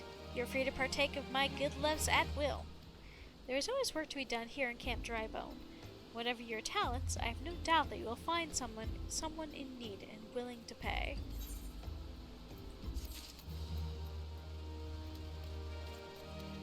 It's always good to unlock those. Speaking of which, sometime soon I would like to go back to each area and do all of the levs, because I have to admit, just the levs by themselves have a lot of world building. Like, I mean, not so much in the what you do, but in like the description and like lore drops. I don't know, it's just interesting, I think.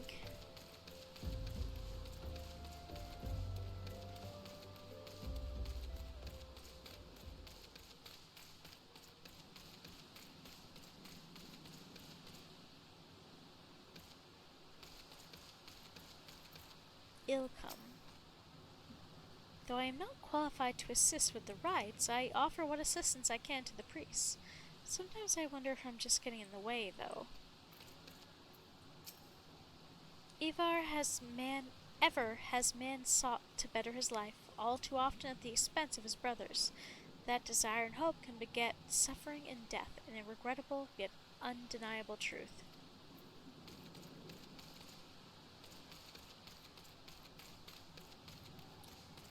Fuandrek. Rest in peace, dear uncle. Technically a cousin thrice removed, but who's counting? We're too busy dividing up that estate of yours. Jesus. Anyone else in the churchyard? Yes. Oh, there's work enough for the church, but nothing you'd call cheery. Water to fetch, weeds to pull. A shabby lich yard is a slight to the living and the dead alike. I don't know why it amuses me so much that from here his shoes look slightly modern, and it just looks like he's wearing white sneakers underneath a slightly too small costume. With that much of his leggy showing, I mean. That's a little silly, I suppose.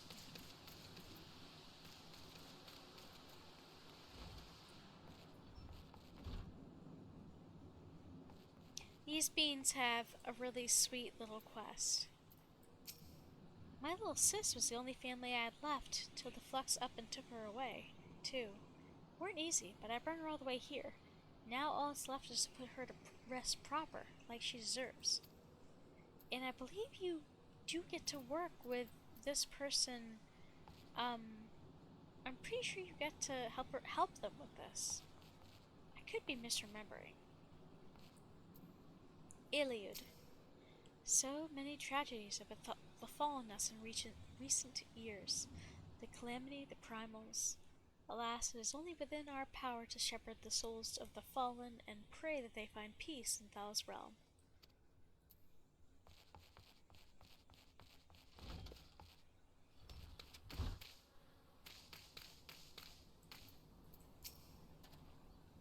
I am Marcus, yes? A body? Of course. There have been so many bodies of late. I apologize, miss. If you see a place of burial, then there is an empty grave. If you seek a place of burial, then there is an empty grave atop the ridge. Take the path and lay him to rest there.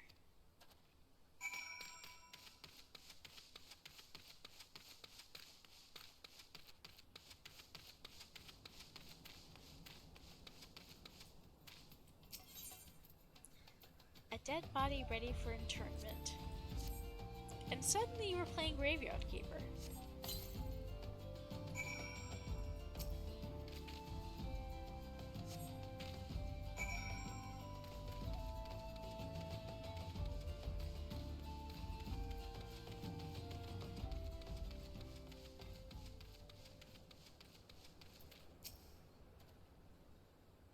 May they all walk in Thal's realm. What? Missing people? I'm afraid I cannot help you. But maybe Sister Arkan can. Arsen, maybe? She's been kind to me. Everyone has been so kind. I don't know why, though. Pardon me. You will find Sister Orsen within the church walls.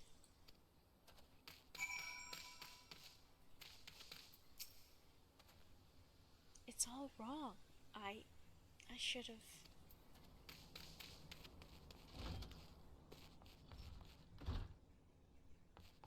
Ah. I hear you've done us the service of burying a fallen soul. Please accept our gratitude and extend it to Isambard when next you see him. You seek knowledge of the missing Drybone inhabitants. It is true that I am closer to the people than any other of the Order. I confide in them and they in me. When they wish to speak to their keeper, Thal, I am the medium through which they do. Should I learn anything pertinent, I will be sure to share the information with you. I only wish Marcus would be more helpful in the matter. I pray he did nothing to offend. He saw terrible things during the calamity, and his scars did nothing. His scars run deep. He seems to now prefer the company of the dead. Hey, badass! Thank you for popping in!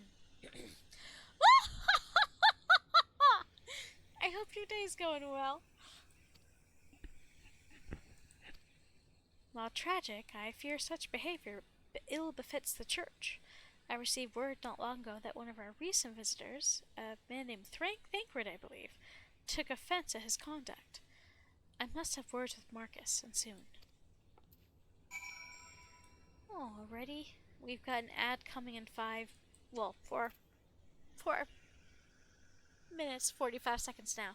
But, I have no more skips.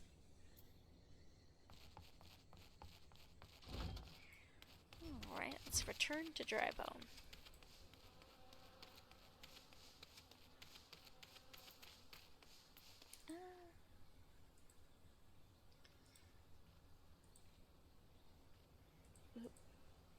Sorry, just double checking something real quick.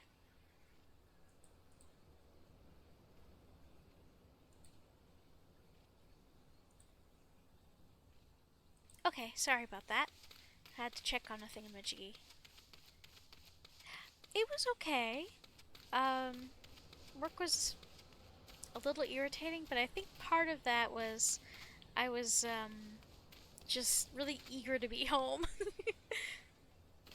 I think I would have more patience if I weren't so impatient. Specifically regarding what to do after work. But yeah, overall, pretty well. Thanks, Amster, over here. You're so happy. Congrats! Hope now you get a chance to actually, you know, rest and relax.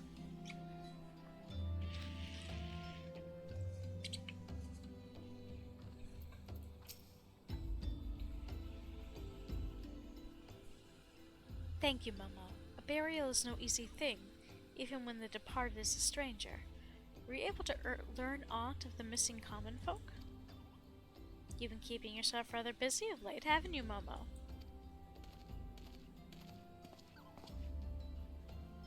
A pleasure, my dear Isambard. The name is Thancred, and I share a passion with you and our mutual friend here for learning what has become of these missing persons and why. Thancred flirted everything that moves waters. I, too, spoke with Ungust, more times than I care to count.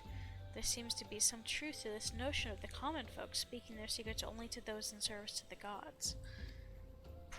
Prostration, prayer, penance. Abject deeds done behind closed doors, away from prying eyes. Who better to take the pious unawares than she who takes confession? The good sitter Orsen herself?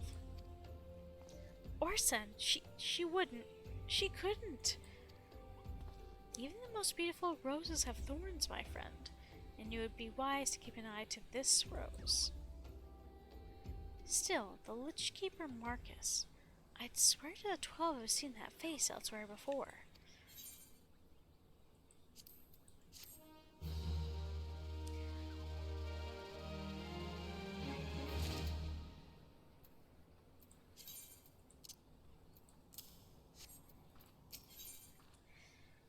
For the children. Isambard is concerned about the questions surrounding Sister Orsen's integrity. Sister Orsen? It cannot be. Though she is wont to travel the Golden Bazaar on her own, and it is not uncommon to see her speaking with the children, but no, it could not be she, could it? I grow wary of these suspicions. I know there is one child in particular that she is fond of. Pray seek out the boy, Momo, and see if you cannot glean something from him about Orsen's activities. 1 minute warning for that break, my dears.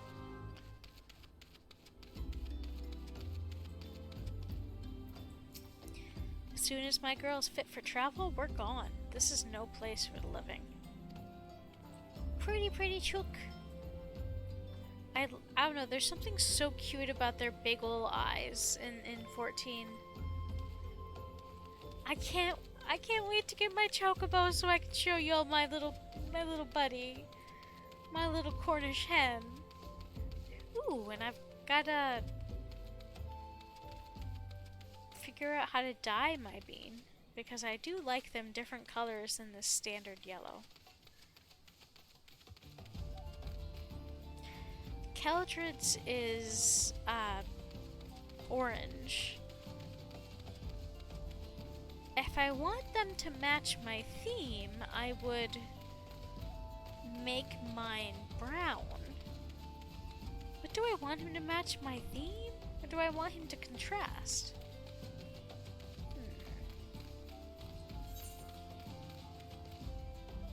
Oopsies. Well, I'm so good at this. My little potato. My favorite potato. Well, no, that's a lie. My favorite potato is Caldred. Mumbo can be my second favorite potato.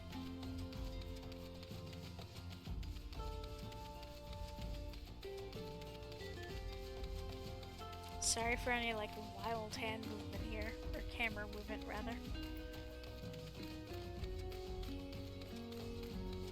Ooh. Ad break has begun. Simple Minds.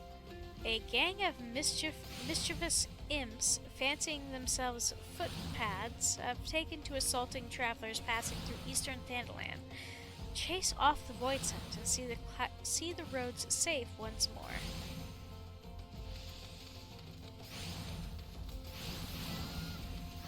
They're just bullies.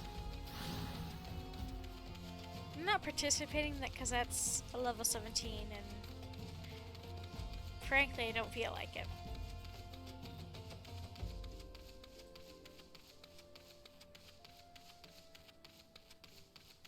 Now that we're a scion, we're gonna unlock materia stuff soon as well.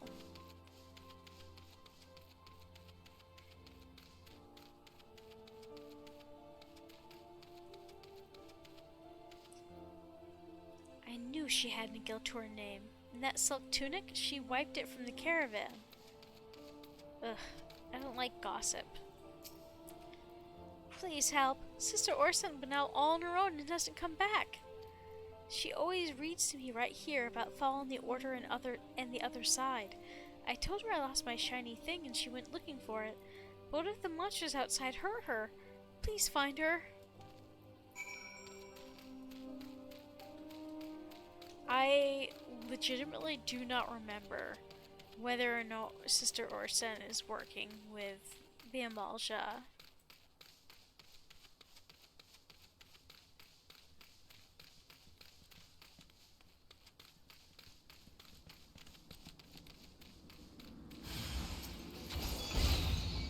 Zombies!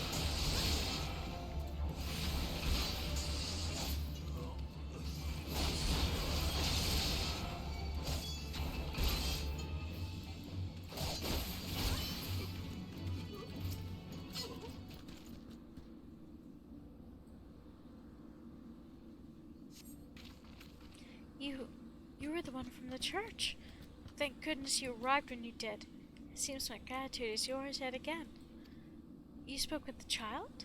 Yes, well, I was able to find his lost trinket. It is a ring given to him by his mother before she passed. I will see it safely back to him.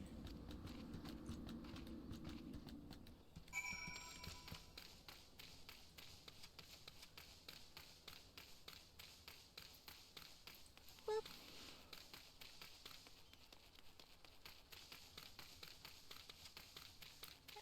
I could teleport back there, but I don't want to waste Gil. Hello, folks! Thanks for your patience and putting up with the ad again.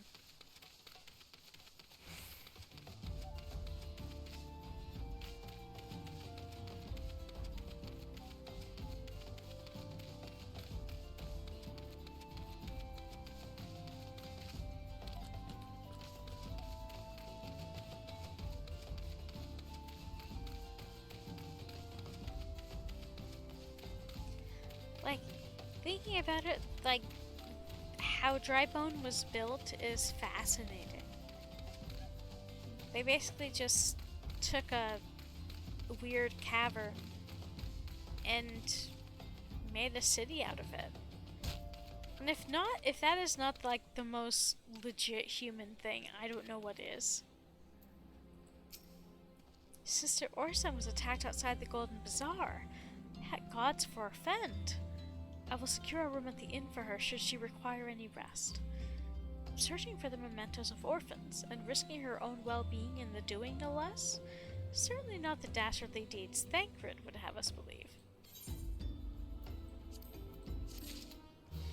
No, Thancred is just following evidence, but, you know.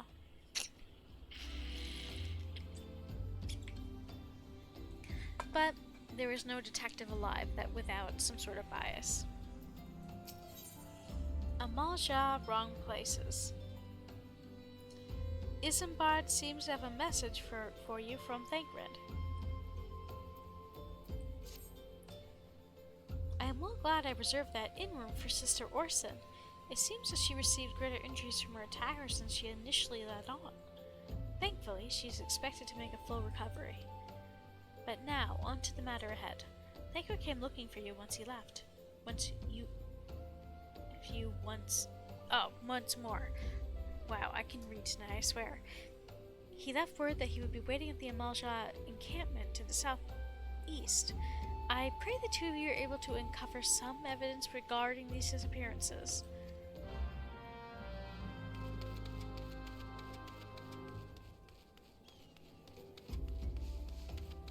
Let's try this way.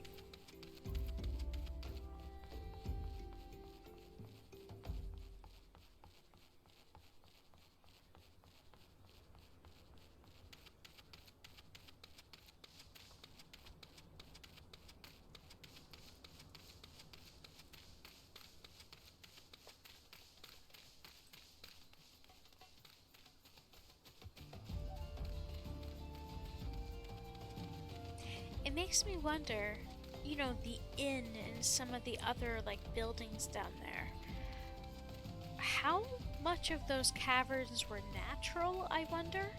And how much were edited after the fact to make room, like mined out?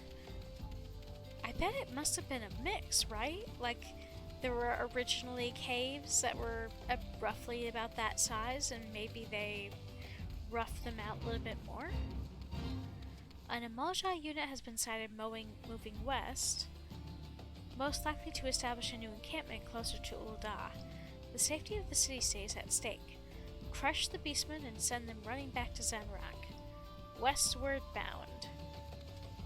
I'm not gonna do it, but I do like reading the stuff about these fates. It's a good thing I didn't try, because it ran out of time.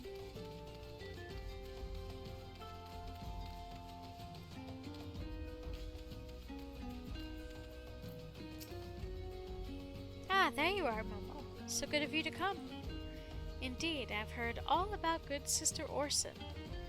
Isambard said her wounds were serious. It would seem my suspicions about the poor Rose were misplaced.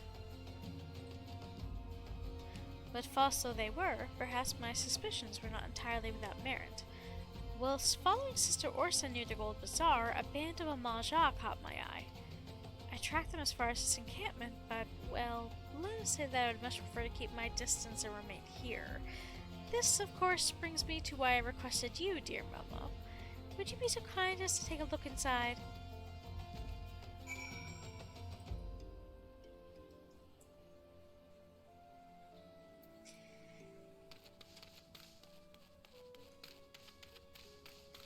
Thancred is more of a... He's very realistic with his capabilities, and if he can avoid a fight, he will avoid a fight. Like, he'll fight if he has to, but he's the work smarter, not harder type. Queer leaflet.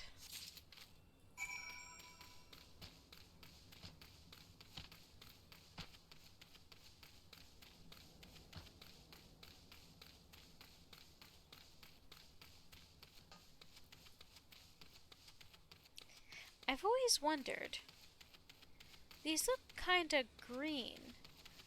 Are these painted? Or are these like oxidized metal? It's like impossible. Maybe I'm just nuts. But like, is this not like a greenish color? But yeah, I don't know if it's painted or if it's oxidized.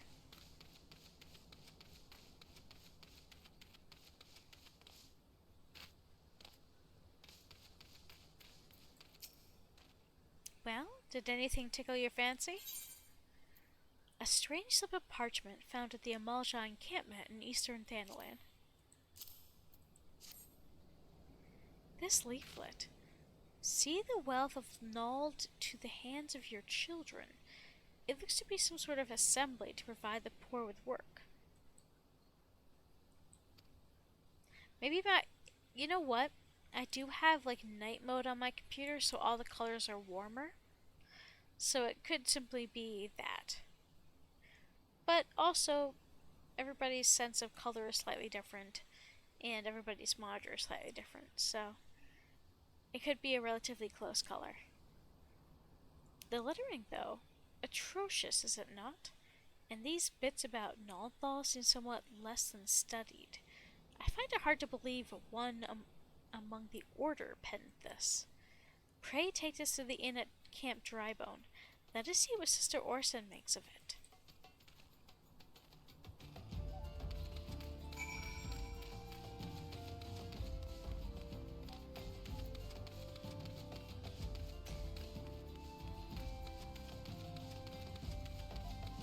Something I've always appreciated about with Thancred as a character, like all of the Scions are like very intelligent. They each have their own fields of study that they specialize in. Thancred is very much he's a detective, and he's pretty damn good at it.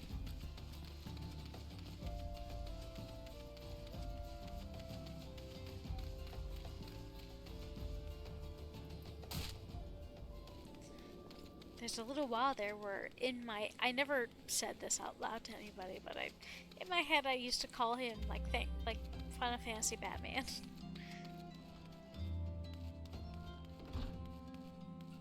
Hello. Come, listen closely. Can you hear that beating? 'Tis the flow of ether, the very pulse of the land. Truly, Eorzea is a realm of endless wonders. Every day my heart does set aflutter with a new discovery.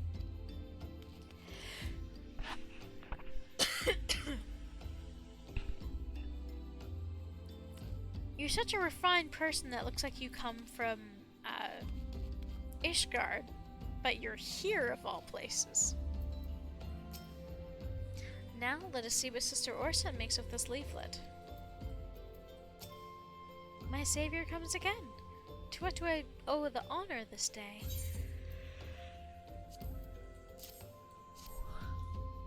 What is this? Blasphemous! These are not our teachings at all. This was not made by any true brother or sister of the Order. Of that, I can assure you. Come to think of it, weeks ago the church was plagued by missing garments.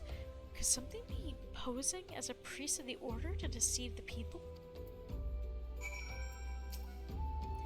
Who would do such a thing?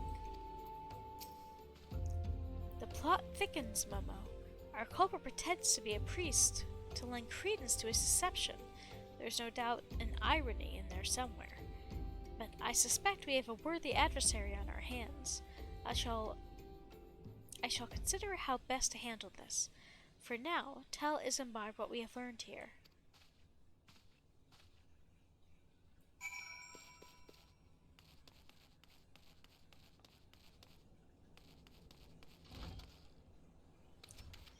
That specific building I have trouble navigating.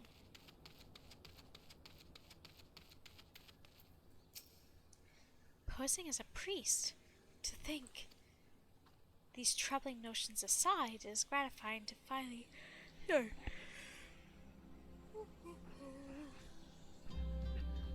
My apologies.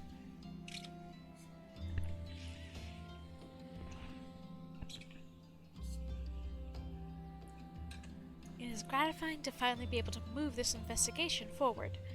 Thank you once again, Momo. I shall keep my ears and eyes open, now more than ever. Give me monies. Dressed to deceive. Isambard wants to help you identify and apprehend the false priest. I'm afraid I have not seen any unusual activity, nor have any at this camp given me cause to doubt them. But unless we can identify the culprit, and soon more innocents will fall victim. But unless, rather. Do not despair just yet, my friend. An idea occurs to me. Our suspect has been posing as a priest, using leaflets bearing false promises to lure the poor. Let Momo and me serve like with like by posing as impoverished souls in need of succor. I dare to hope that this will yield us the answers we seek. It will be a dangerous undertaking, but if you two are more than capable of looking after yourselves. I'm next to useless in a battle, but I can supply the garments for this disguise. These tunics and slouch should serve your needs, so long as you don't mind the smell and the stains. These will serve very well. You have my thanks. Listen, Momo. So as to lay the foundation for our little ploy, we must make it widely known that the vagrants have arrived at camp and are desperate for coin. To this end, I want you to don the old garments Isambard has lent us and beg for work around the camp. Before long, the false priest should catch wind and approach us.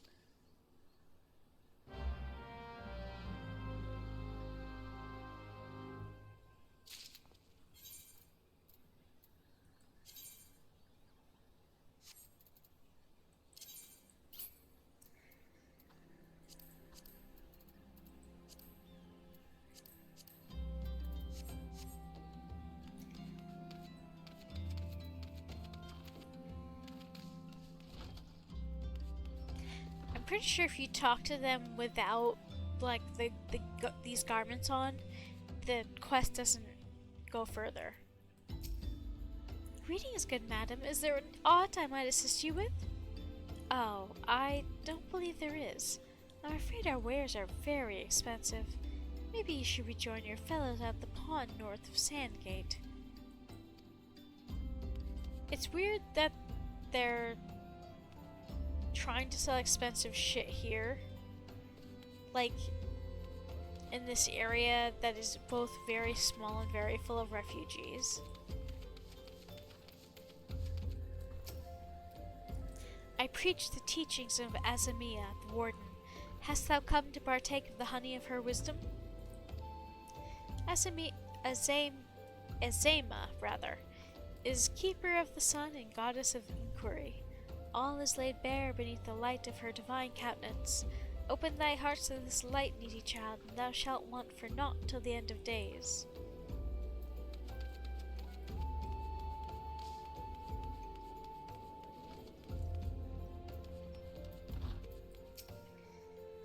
And I was about to get to the good part. Looking for work, you say? Sorry, but we don't have any openings. Now get out of here so I can finish my story.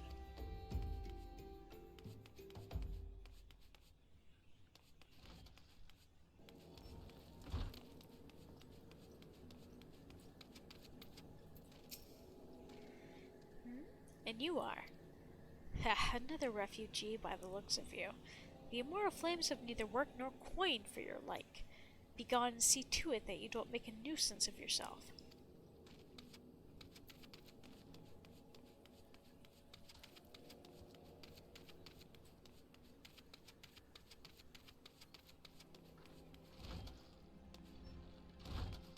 I could have sworn.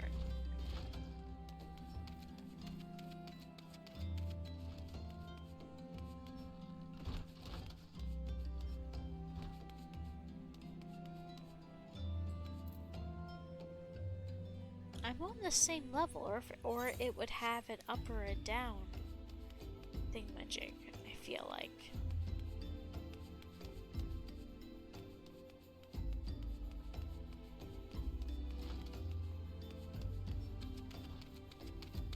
Maybe it isn't here and I'm just not.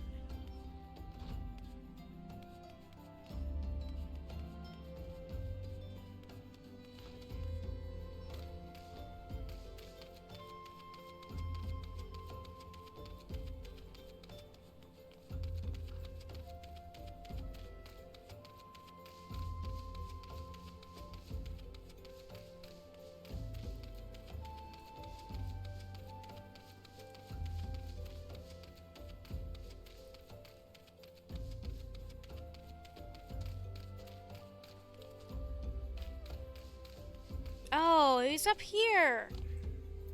Or she. What is it?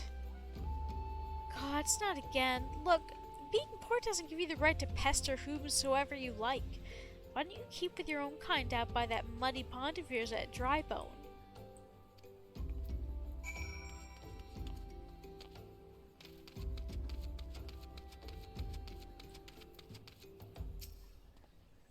You have quite a knack for being a nuisance, Momo.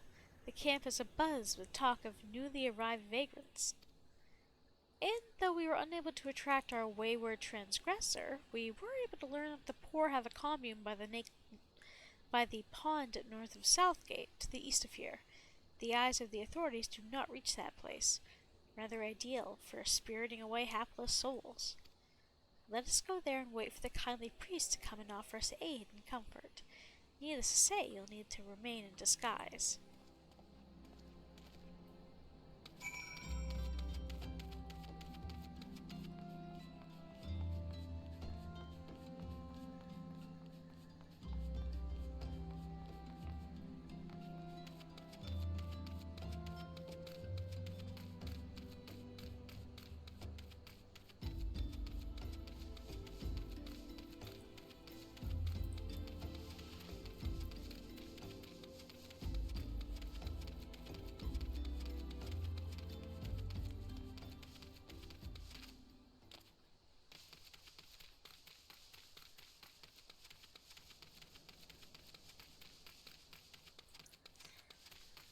All of that, remember, is like shrapnel from the fucking moon. None of that was there before. This is the equivalent. Imagine that this happened on Earth. Imagine you just had a regular landscape, and after a giant natural disaster, there's just like this. Like, jutting out of mountains, like that you live near. A fine evening for catching false priests, wouldn't you say?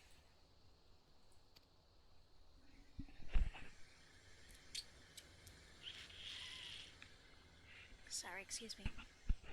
You look absolutely smashing, Momo. Positively dressed for deception. All that's left, then, is to wait for our quarry to appear.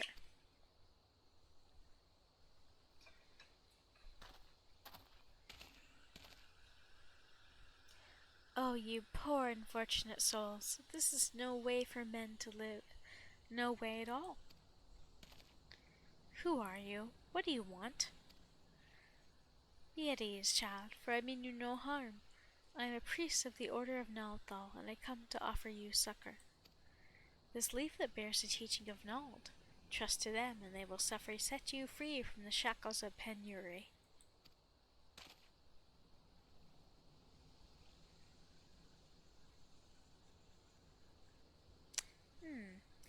A tempting offer, but I'm afraid I must decline. On account of that atrocious performance, you would have made a god's awful mummer, Ungust. What? How did you know? You bastards tricked me. Please don't hurt me. I was only doing it to protect my people. Is that so? Do continue. Very well. I'm a man of the Golden Bazaar, raised there if not born. Some moons ago, the Amalja raids began. They would appear suddenly as sandstorms, and plunder and pillage at will. Our defenders couldn't stand against them, few as they were. Everyone lived in fear. I wanted to save my people, but being a merchant was all I knew, and so I did the only thing a merchant could. I approached the Amalja in hopes of brokering a deal. In return for sparing the Golden Bazaar, they made demands, outrageous ones. Demands? Of what kind, pray tell? First of all, they wanted the schedule for crystal shipments from the Nanawa mines. For this, I bribed one of the workers to lend me the information. Next, they wanted me to bring them people, so I posed as a priest to lure in the vulnerable and gave them over to the Amalja. I didn't have a choice. Protecting one's home is a noble thing, but at the cost of the innocent? You could have sought the aid of the immortal flames, yet you did not. I suspect you were not telling me the full story. What made you sell out your own people? Speak. The was good. What did you say? The coin was good, I said. I could sell mole meat for a score of lifetimes, and not see even a fraction of what the Amalja pay me. You sacrifice innocence so you could line your own pockets? Words fail to express the contempt I feel for you. Spare me your contempt. If you want to blame someone for this, for the mess the world's in, then blame yourself or the gods. Not you again! Okay, so fun fact. Like, this fella is like acting like him being poor gives him the right to fuck with people like this, or because he wants money.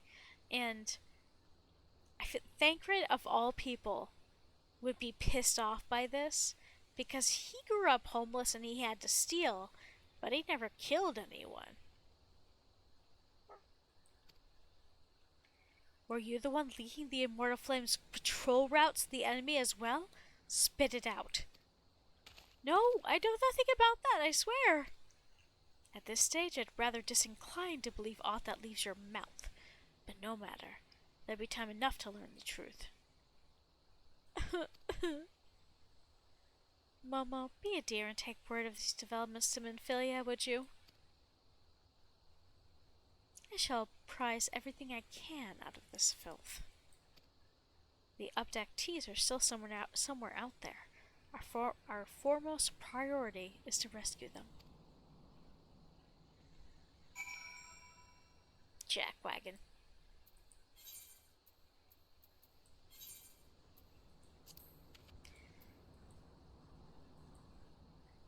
Actually, yeah, I forgot. Might as well.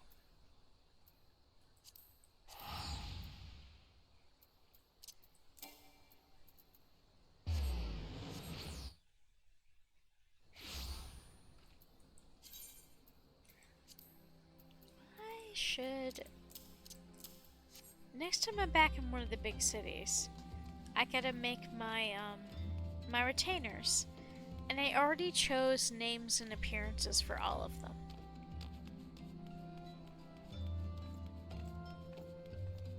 Oh, that's right. It's over here.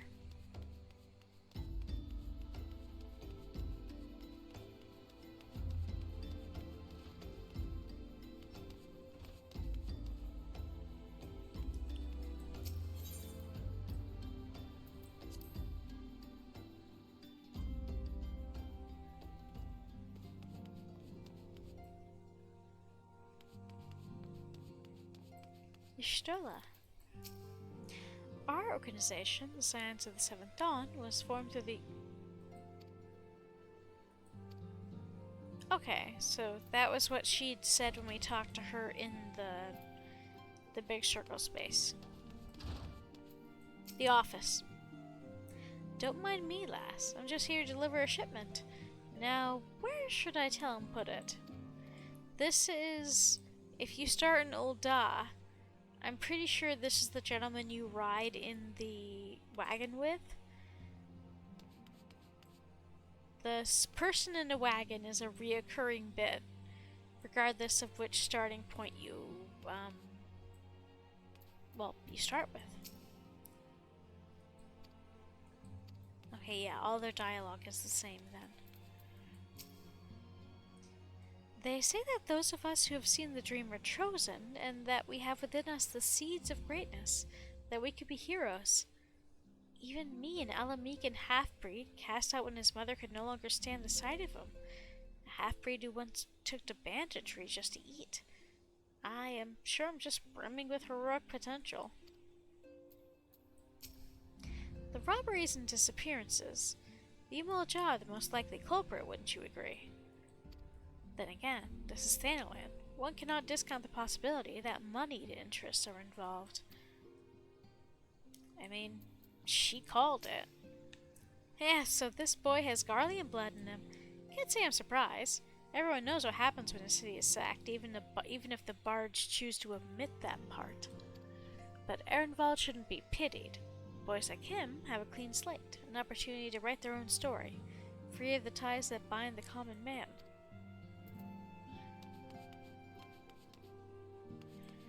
Une Tayun. Why don't any of the blokes know who I am? I swear I was one of them Scions of the Seventh Dawn. Only, we didn't have such a fancy name back then, and the headquarters was in a far more convenient location. At least, I think it was. Or, is my mind playing tricks on me? God, what's wrong with me? Why can't I remember it more clearly? See, here's what's funny is, she might actually be, like, one of the originals from, 1.0, from before A Realm Reborn. This is a fun Easter egg. Because, so, I babbled about this when the first stream, but the game wasn't doing very well when 1.0 was around, so they wanted to just they handed the project over to Yoshi P. And he was like, I have an idea. It's gonna take some work. We're gonna have to take the game down for a good chunk of time to rework the game. How do we integrate this? And he decided, okay, we are going to have a meteor hit the planet. Before that happened, you know how this game began with the aftermath of the meteor. In 1.0, that meteor hadn't happened. You were just a random adventurer that joined the Scions of the Seventh Dawn. Like, Scions and I think other things were still a threat, but I don't think you were dealing with No, I don't think you were dealing... No, Dalamud hadn't fallen. The shards and the mutations and the monsters were not a problem yet. So it was something of a slightly different Eorzea. But anyway, so they integrated the fall of Dalamud, the Calamity, into the story of the game. That's why this game, the redone version 2.0 of Realm Reborn, that's why it starts with the Calamity. And the whole thing is, so the people who had played 1.0 did not get to really keep their saves. I think they got some items for it after the fact, but had to completely remake their characters. Some stuff was left over, at least that's what I was told. Some stuff was left over. And, like, there's some items that you could get from having played 1.0 that are literally impossible to get now. No one else will ever have them. Like the tattoo most of the Scions of the Seventh Dawn have. But anyway, the implication is that the people played by the players who played 1.0 are the Warriors of Light. And they vanished into light because they legit ceased to exist because the player would have to make their character basically almost from scratch.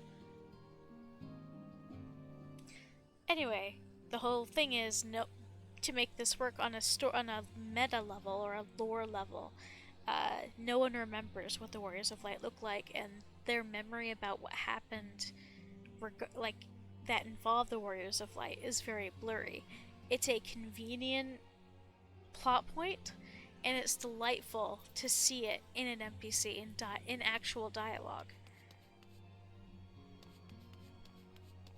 Sorry, I know that was kind of dumb and long-winded.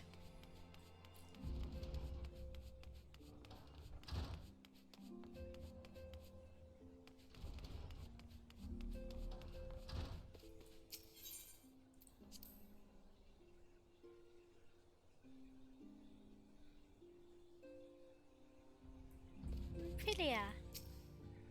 Welcome back, Momo. I'm pleased that you and Thancred have been getting along.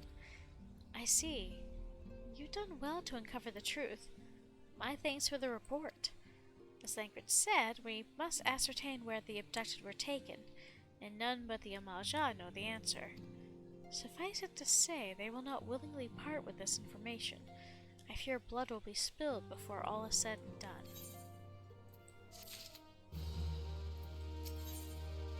Life, materia, and everything. Then Philly would like you to meet a disguised individual. Though we seek a peaceful resolution to the primal problem, we must needs be ready to fight for our cause. That you might take to the field suitably prepared, I would have you meet with a goblin acquaintance of mine. His name is Munimix Bubblypots, and he is a scholar of no small repute. Munimix is renowned for having introduced a revolutionary method of enhancing equipment to Eorzea. The knowledge of this method was once a closely guarded secret, but thanks to Munimix and his students, it has now been disseminated to the wide benefit of all in the realm. It would serve you well to undertake to acquire an understanding of the process. For this purpose, I shall lend you a blade.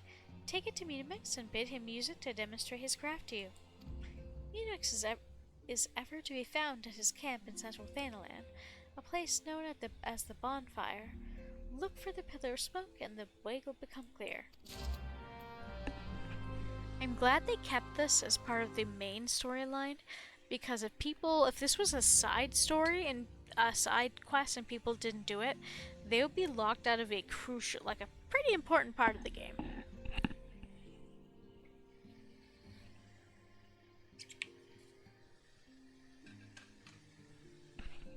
Sorry about that. Okay. Through this first mission, you will come to understand the nature of our struggle with the primals. The realm may appear on its way to recovery, but reality paints a far bleaker picture. The truth is out there, Momo, and I would have you discover it for yourself.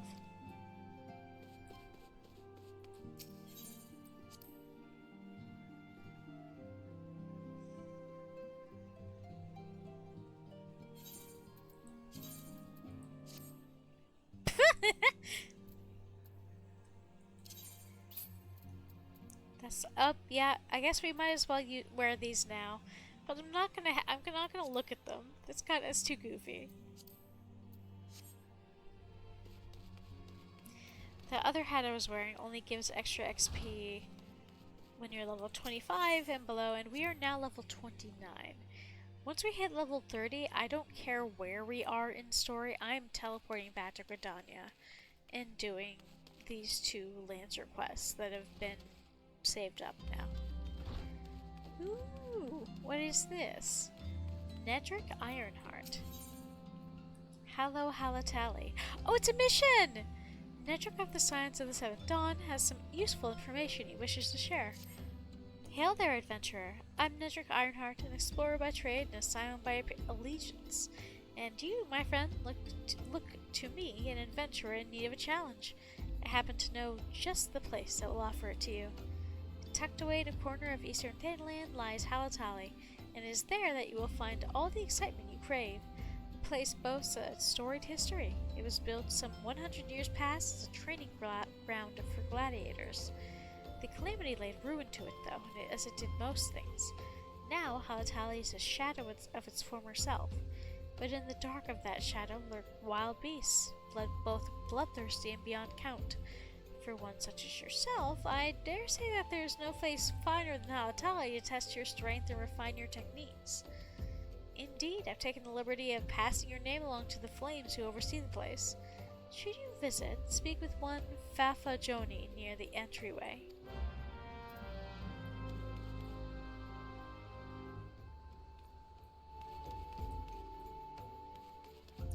Let's see.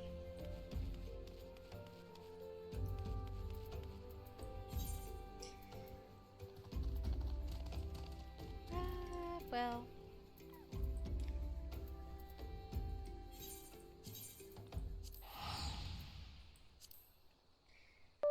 Whoop.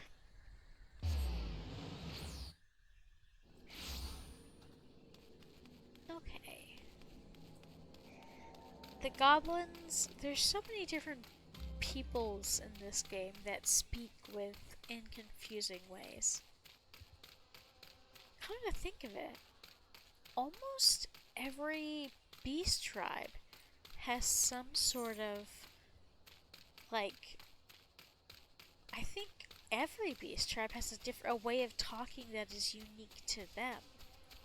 Like the sylphs use the pronoun this one for themselves. I'm pretty sure the Ixal like squawk periodically. The Sahagin hiss or like make mouth noises. So yeah. I don't know why it didn't occur to me that all of them did this. Mer.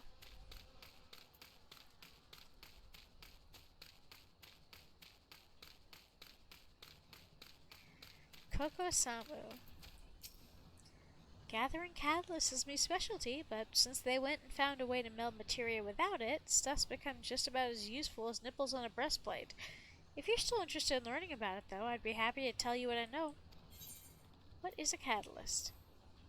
Plainly put, a catalyst is impure dark matter. In case you don't know what dark matter is, it consists of fragments of rocks, what fell from the sky ages ago. Owing to its habit of bonding with anything it touches, it's commonly used to repair gear. Oops. Damn it, I didn't mean to skip that. Now, carbonized matter is worthless for repairs, but time was. It was essential for melding materia. With the recent advancements, though, it's become worthless for that, too. Well, there's no stopping the relentless march of time. Just have to roll with it, huh?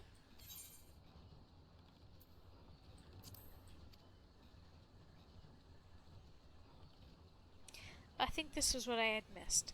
Dark matter is found in nature in various stages of bonding with other substances. This stuff, what's semi-bonded with coal, is called carbonized matter. And this, adventurer, is our catalyst. Okay, yes, that was what I had missed.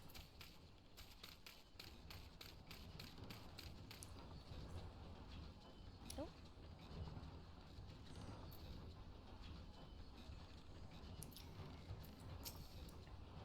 Master Mutamux belonged to a fraternity of goblin scholars known as the Illuminati, but over time found himself at odds with their secretive ways.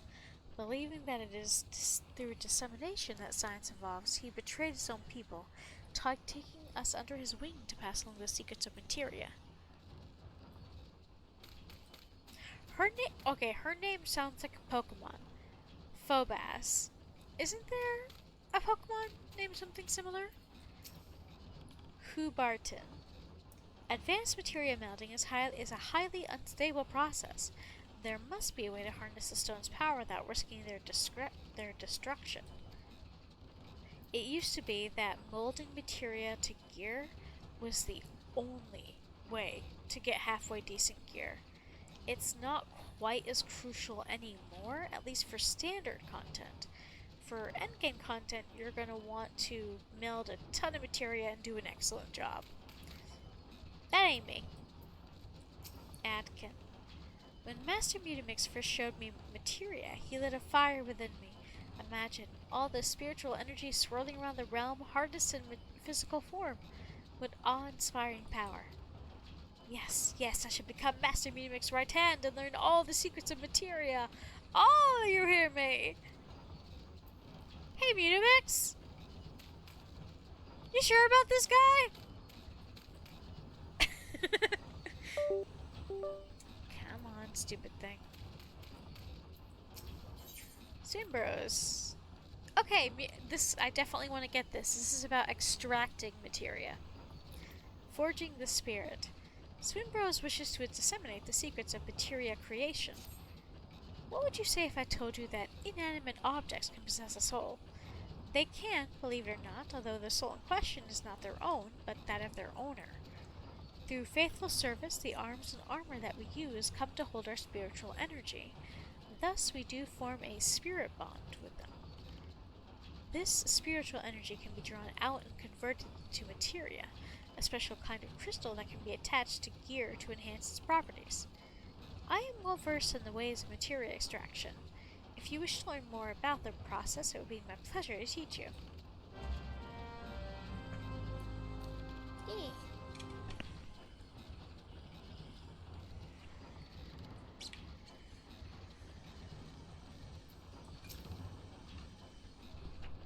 You are ready to commence your learning? Good.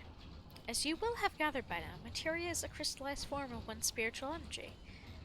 As this energy is derived from an individual's psyche, a volatile beast at the best of times, a degree of variance is to be expected in its production. In practice, that means that you won't know the exact properties of a stone until you cradle it in your hand. Now, materia won't grant you much of anything on its own. Its power must be tapped, seen, and this is achieved by melting it to gear. Know, though, that it takes the deft hands of a craftsman to meld materia. You can always seek others to attach materia on your behalf, but if you would rather sooner do it yourself, I would recommend you speak with Phobos. Melding is her area of expertise. But to do that, I have to be a crafter of I think level 20 or more.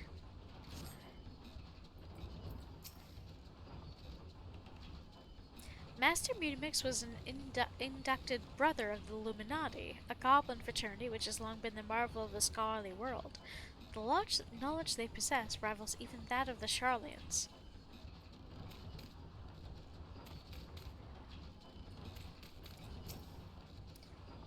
Psh, who is uplander come to tent ring of Mutamix bubbly pots?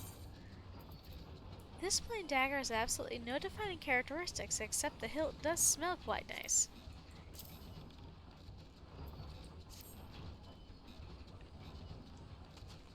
She spritz perfume on it. Fighty tool drinks in airy self.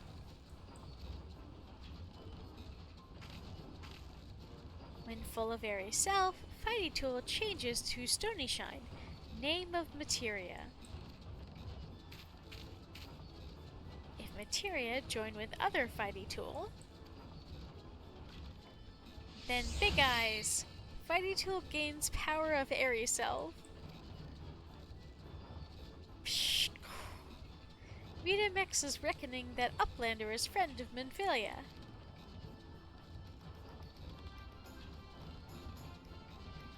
Yes, tongue flaps reach ear of Mutamix with fastness. Minfilia wants Uplander to see power of materia. Uplander brings Fighty tool to Mutamix, yes?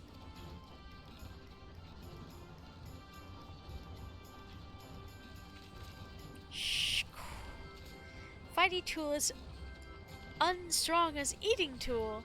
Make good teachy show of power of materia.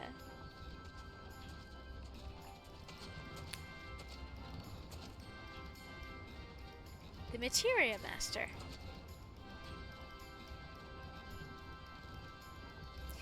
Now eyes of Uplander point at Fighty tool, yes? Psh, materia join with Fighty tool. Because you see, he has an apple, he has a pen. Apple pen! I'm an adult. Fighty tool gains power of materia. Fighty tool reborn. Here, Uplander, take Fighty tool to Minfilia. Materia, strictly speaking, is a kind of crystal. It is created by drawing them out the ethereal constituents from a piece of equipment and then crystallizing them. Not just any old equipment will serve, mind you. It must have sufficient spirit bond, that being a measure of how fully an item has been imbued with its owner's spirit. When you attach a piece of materia to gear, you imbue the host item with its power. That's how Master Mutamix turned that dagger of yours from something as would have struggled to cut steak into a weapon worth wielding. Uplander wishes to be joiner of materia? Then Uplander best fill brain case with knowings of crafty making. With knowings of crafty making, Uplander can become joiner of materia. If Uplander wants brain case to rattle with knowings of materia, Uplander best trade tongue flaps with learning ones of Mutamix. Fucking goblins, man.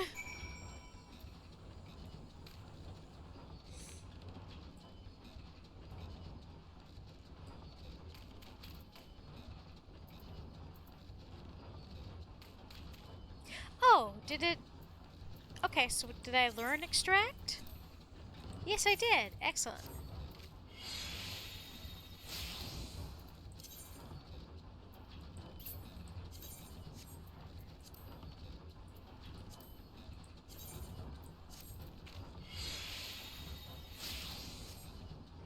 But yeah, I just extracted 2 pieces of materia from my gear. You just use it for long enough, the bar fills up, the little icon here turns white, and you can extract a random materia. In this case, it's piety, which gives piety +1, or battle dance tenacity +1.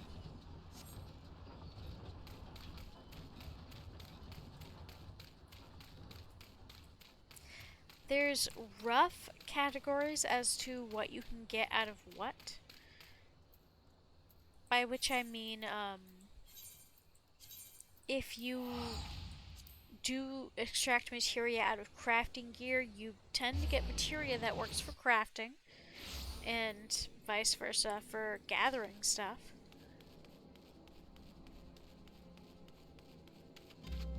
But you'd almost never get those from, like, fighting gear.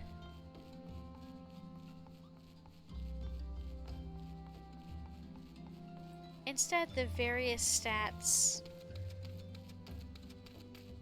and focuses of the gear sometimes gives some indication as to what you'll get, but most of the time it's random.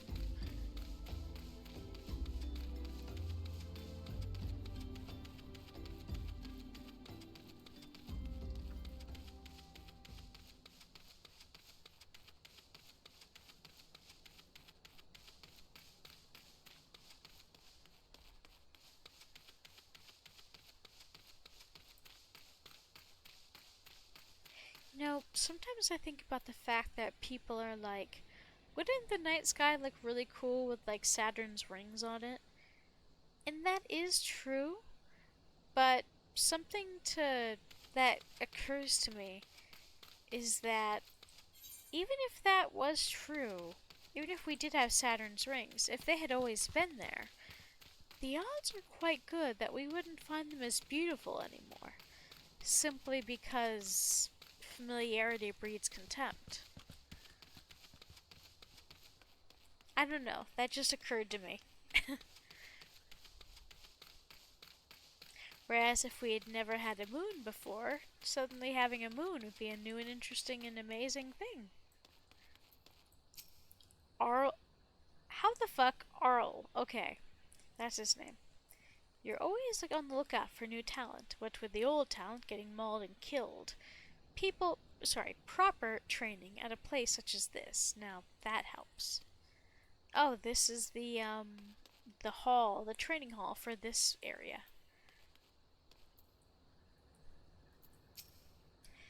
If it is the halls of Halatali you seek, you need seek no further. Permit me to tell you something of this place. The name comes from the ancient tongue, Halatali, meaning the land of many shadows. It was here that our direct ancestors first settled, and... Bah, you've not come all this way for a lesson in history. No, I want it! Shh, listen. Do you not hear the howls and growls? Do you not feel how they shake the very earth beneath you? Those sounds are the work of no wind, my friend, nor that rumbling the doing of any shadows. Those are the calls of Halatali. For now, the beasts once kept to the Colosseum lurk here. And there are no gentle beasts broken by the hands of man. No, there are those within that even the might of the immortal flames cannot tame. From the looks of you, you might be Momo. Aye, I received word from Nedrick that you might be along. By his recommendation, I grant you leave to enter freely. I only pray you are able to find your way out. I'm not going to do this one tonight because I feel like this is one of the ones that I never did particularly well without other people. I'll definitely absolutely do it. Not tonight. Okay, back to Minfilia.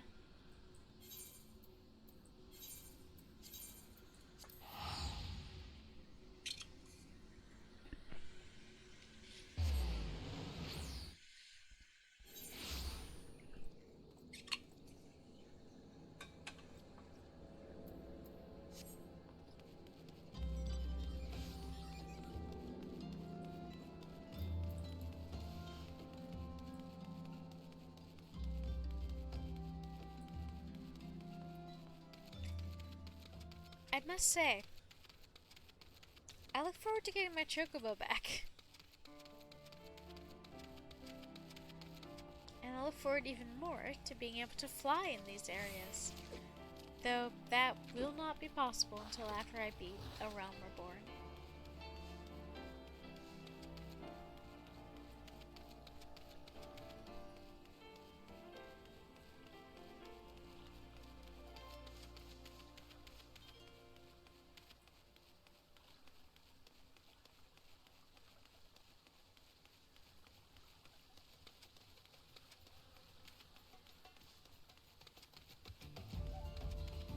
I love the music in this game.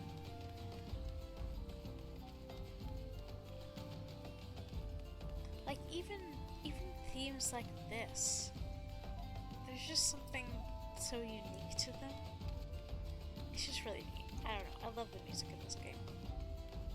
By the way, there's going to be an ad at about 3 minutes here.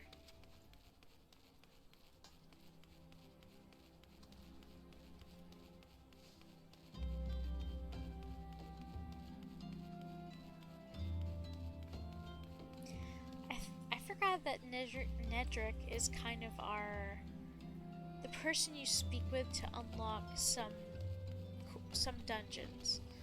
There's some dungeons you have to play as part of the main story, but others that you don't.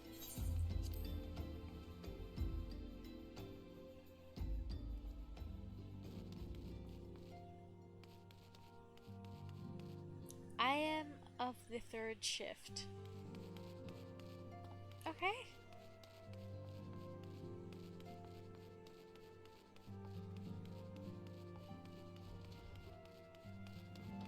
Don't think anything was gonna change for a while.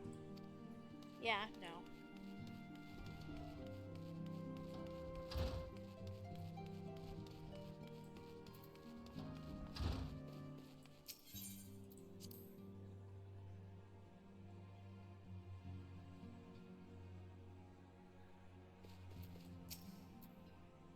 Welcome back, Momo.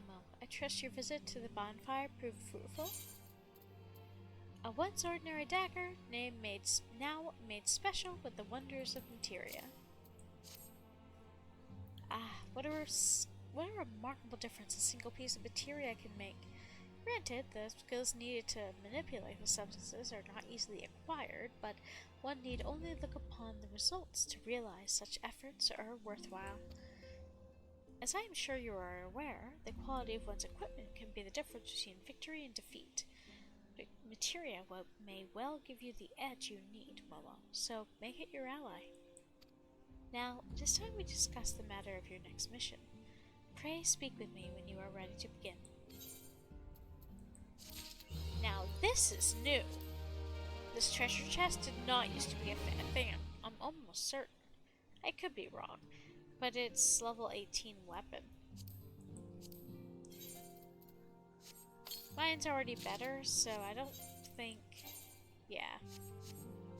I should have just saved that for the next class I level up this high. Ophelia would like you to assist the Immortal Flames, Lord of the Inferno. Word has arrived from Thancred concerning our ongoing investigation. It appears he was able to extract some information from our friend Ungus, the false priest. He revealed that he is due to meet with the Amalja to discuss their dealings. The Immortal Flames believe that the meeting will pose an ideal opportunity to ambush and capture the Amalja responsible for the abductions, and so they mean to have Ungus attend as planned. As the Amalja are anticipated to offer fierce resistance, the Immortal Flames has requested our support. I would have you provide it to them, Momo. Thancred is presently attending to another matter, but will join you as soon as he is able to. Until such time as he does, you will be the Scion's sole representative on the ground. Before he left, he bade me tell you to save some for him. Such is his confidence in you, a confidence I share. When you have made ready, pray take yourself to Camp Drybone and report to the Flame Sergeant leading the mission. May you walk in the light of the crystal.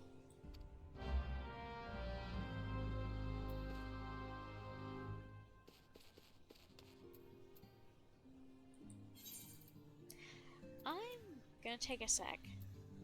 And let me actually return to Verdania first so that everything's cheaper.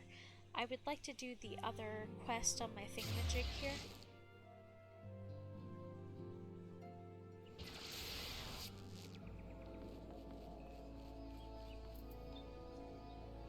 Broadening horizons.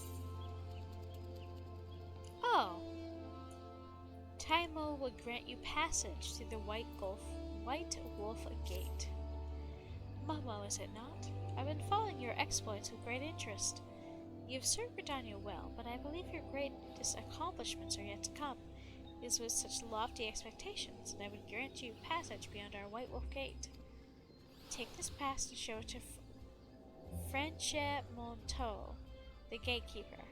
Gird yourself well for the battles that will come, and I am sure that the news of your deeds will reach me again before long.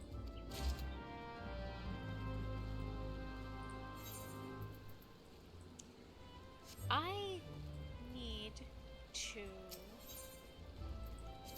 accept the next Lance mission.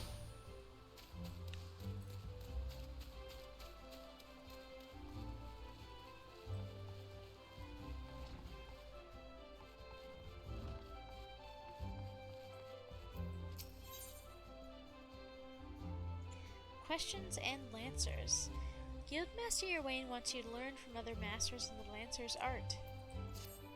It's good to see you again, Momo, and stronger than when last we spoke. Plainly, you have devoted many hours to training, which is just as well, for I have a mind to set you on to your next task. At the Bramble Patch, you came to grasp the true meaning of courage. I would have you put that courage to the proof before 3 masters of our art. In the many years since they began their training within these walls, these men have led very different lives, yet they share the distinction of being regarded amongst the finest lancers of their time. And just as they once looked to their seniors for inspiration, so too shall you look to them. By availing yourself of their wisdom, you will take another step towards becoming a fully fledged lancer. Your first instructor is a man named Mathiomi. Seek him out at Emisaw's spire in the East Shroud, whither he serves as a frontier sentry. Excuse me, sorry.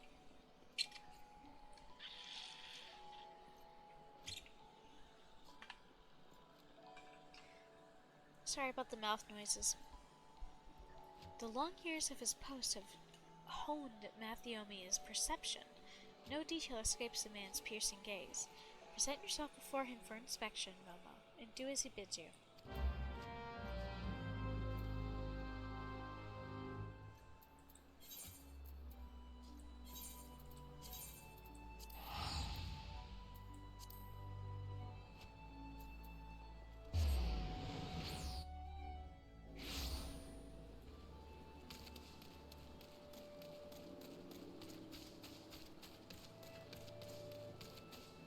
Welcome back, folks. Thanks for your patience. The Prince of Pestilence has been spotted spreading corruption in the area. Slay his royal repugnance. It's this fella, a real big boy. I'm not fighting that right now.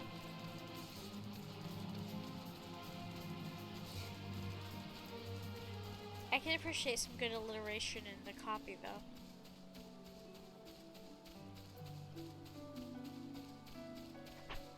Sorry.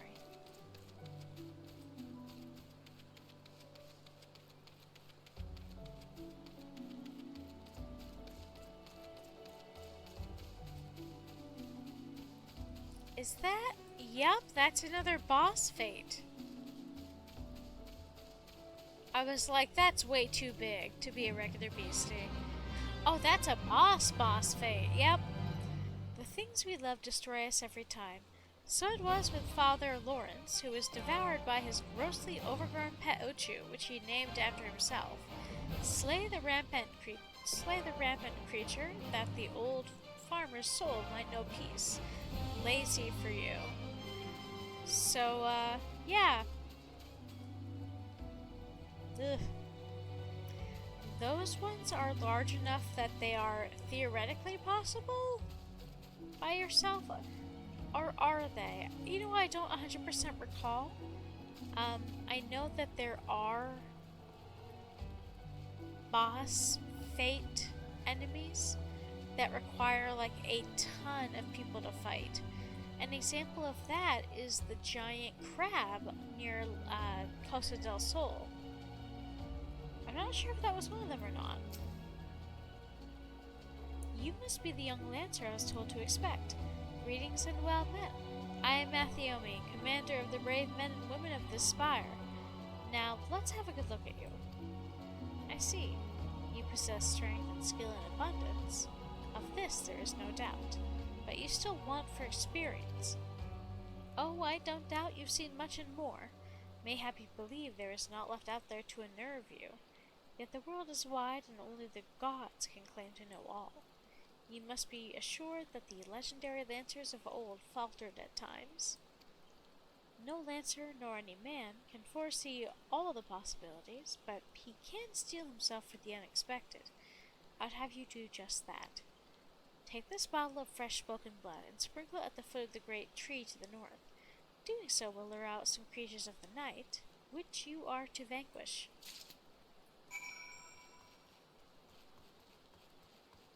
Pichu! I'm sorry, Bean. Kel, like, never, cries out when I jump that far. The warm blood of a bipedal sentient. For some unknown reason, the humors will not coagulate. I don't remember what spoken are.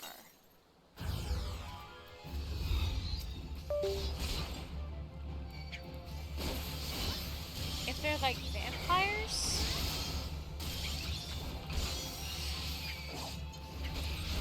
Because they have names for all sorts of creatures. Like void center demons. Bilekin are usually insects. Beastkin are usually, just animals.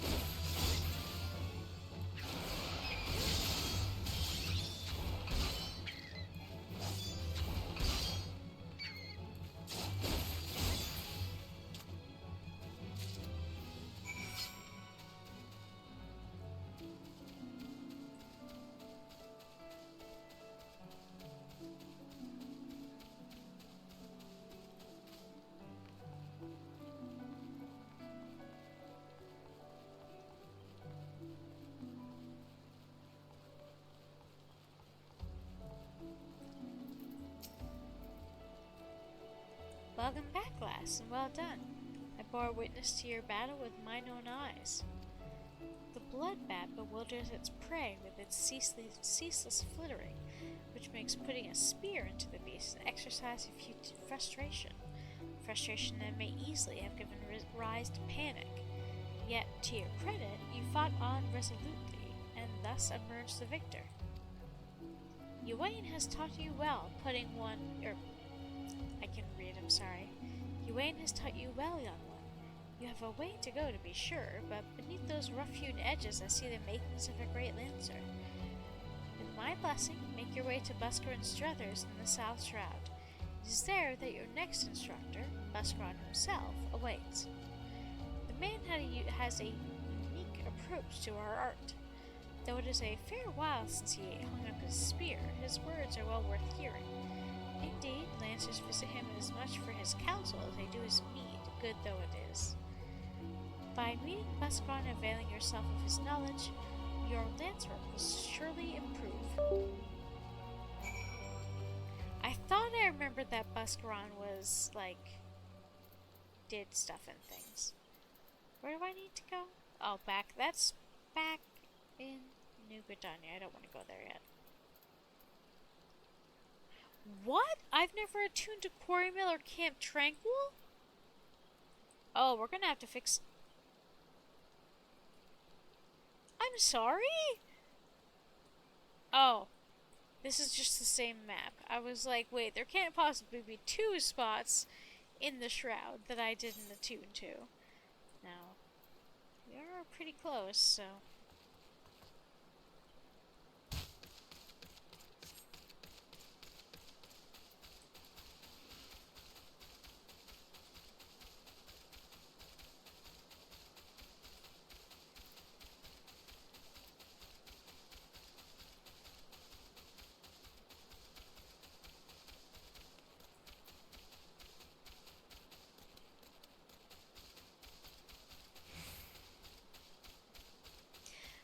you might be able to clip it from the VOD later on. Because that'll be up after the stream if you can't get it now.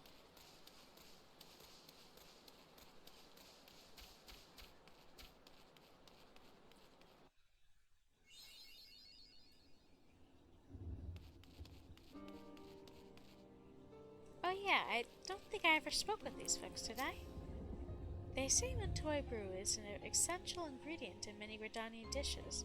If you ask me, it's just an excuse to let the chef drink without arousing suspicion. Well, I don't know about those stuff.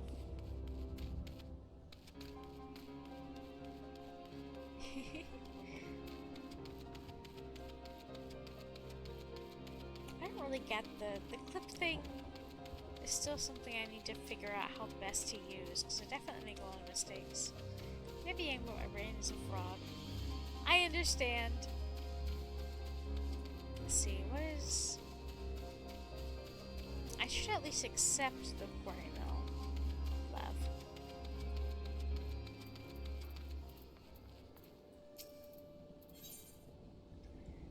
Lev's of quarry mill.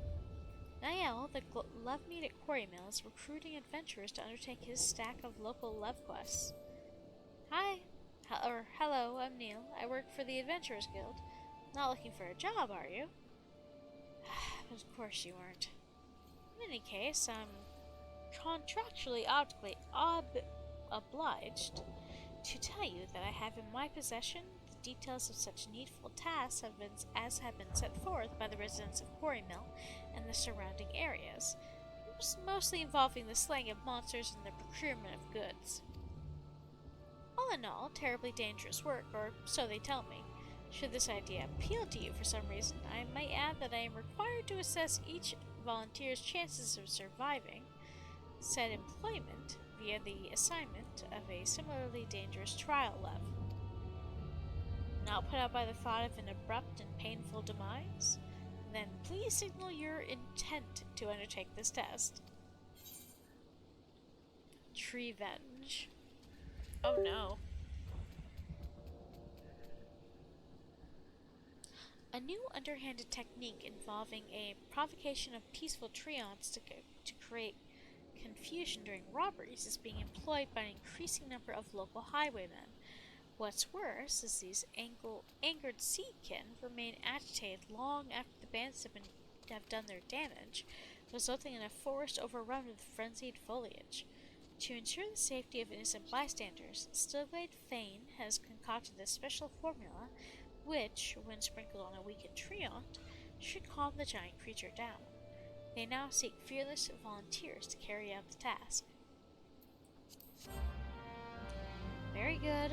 Oh, I almost forgot. Treants won't feel the effects of the bottle of solace until you weaken them sufficiently first. I wish you fortune on your task.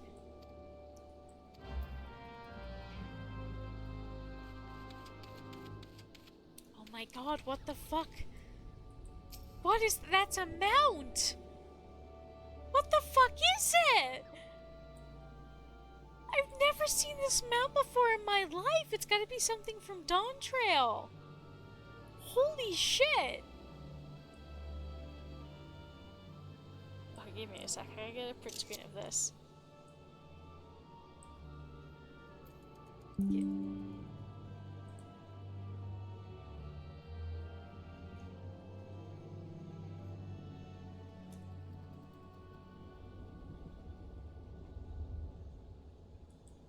Anyway, sorry about that.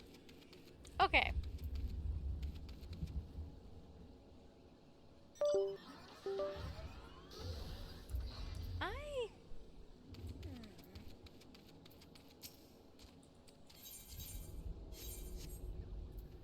let's go a little further. Uh, I know we didn't necessarily end off in the best spot, but I am kind of out of energy.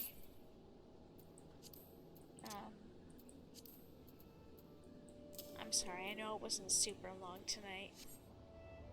We did get a good chunk of stuff done, though. We got a little bit through the story. We unlocked one dungeon. We got materia stuff. So that's good. But yeah, thanks everybody for stopping by tonight. This was a ton of fun. I will have my,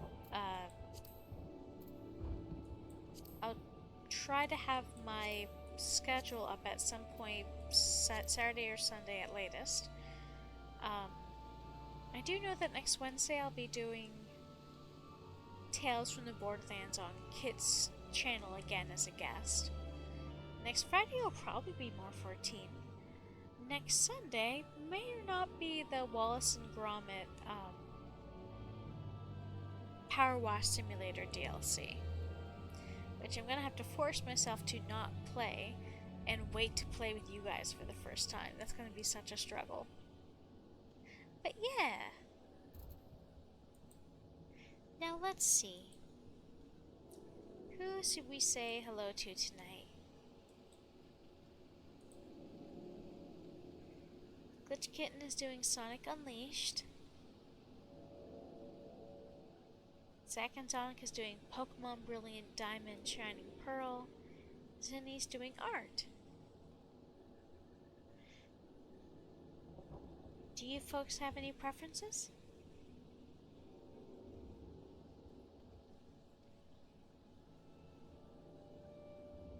Pokemon or Sonic Unleashed?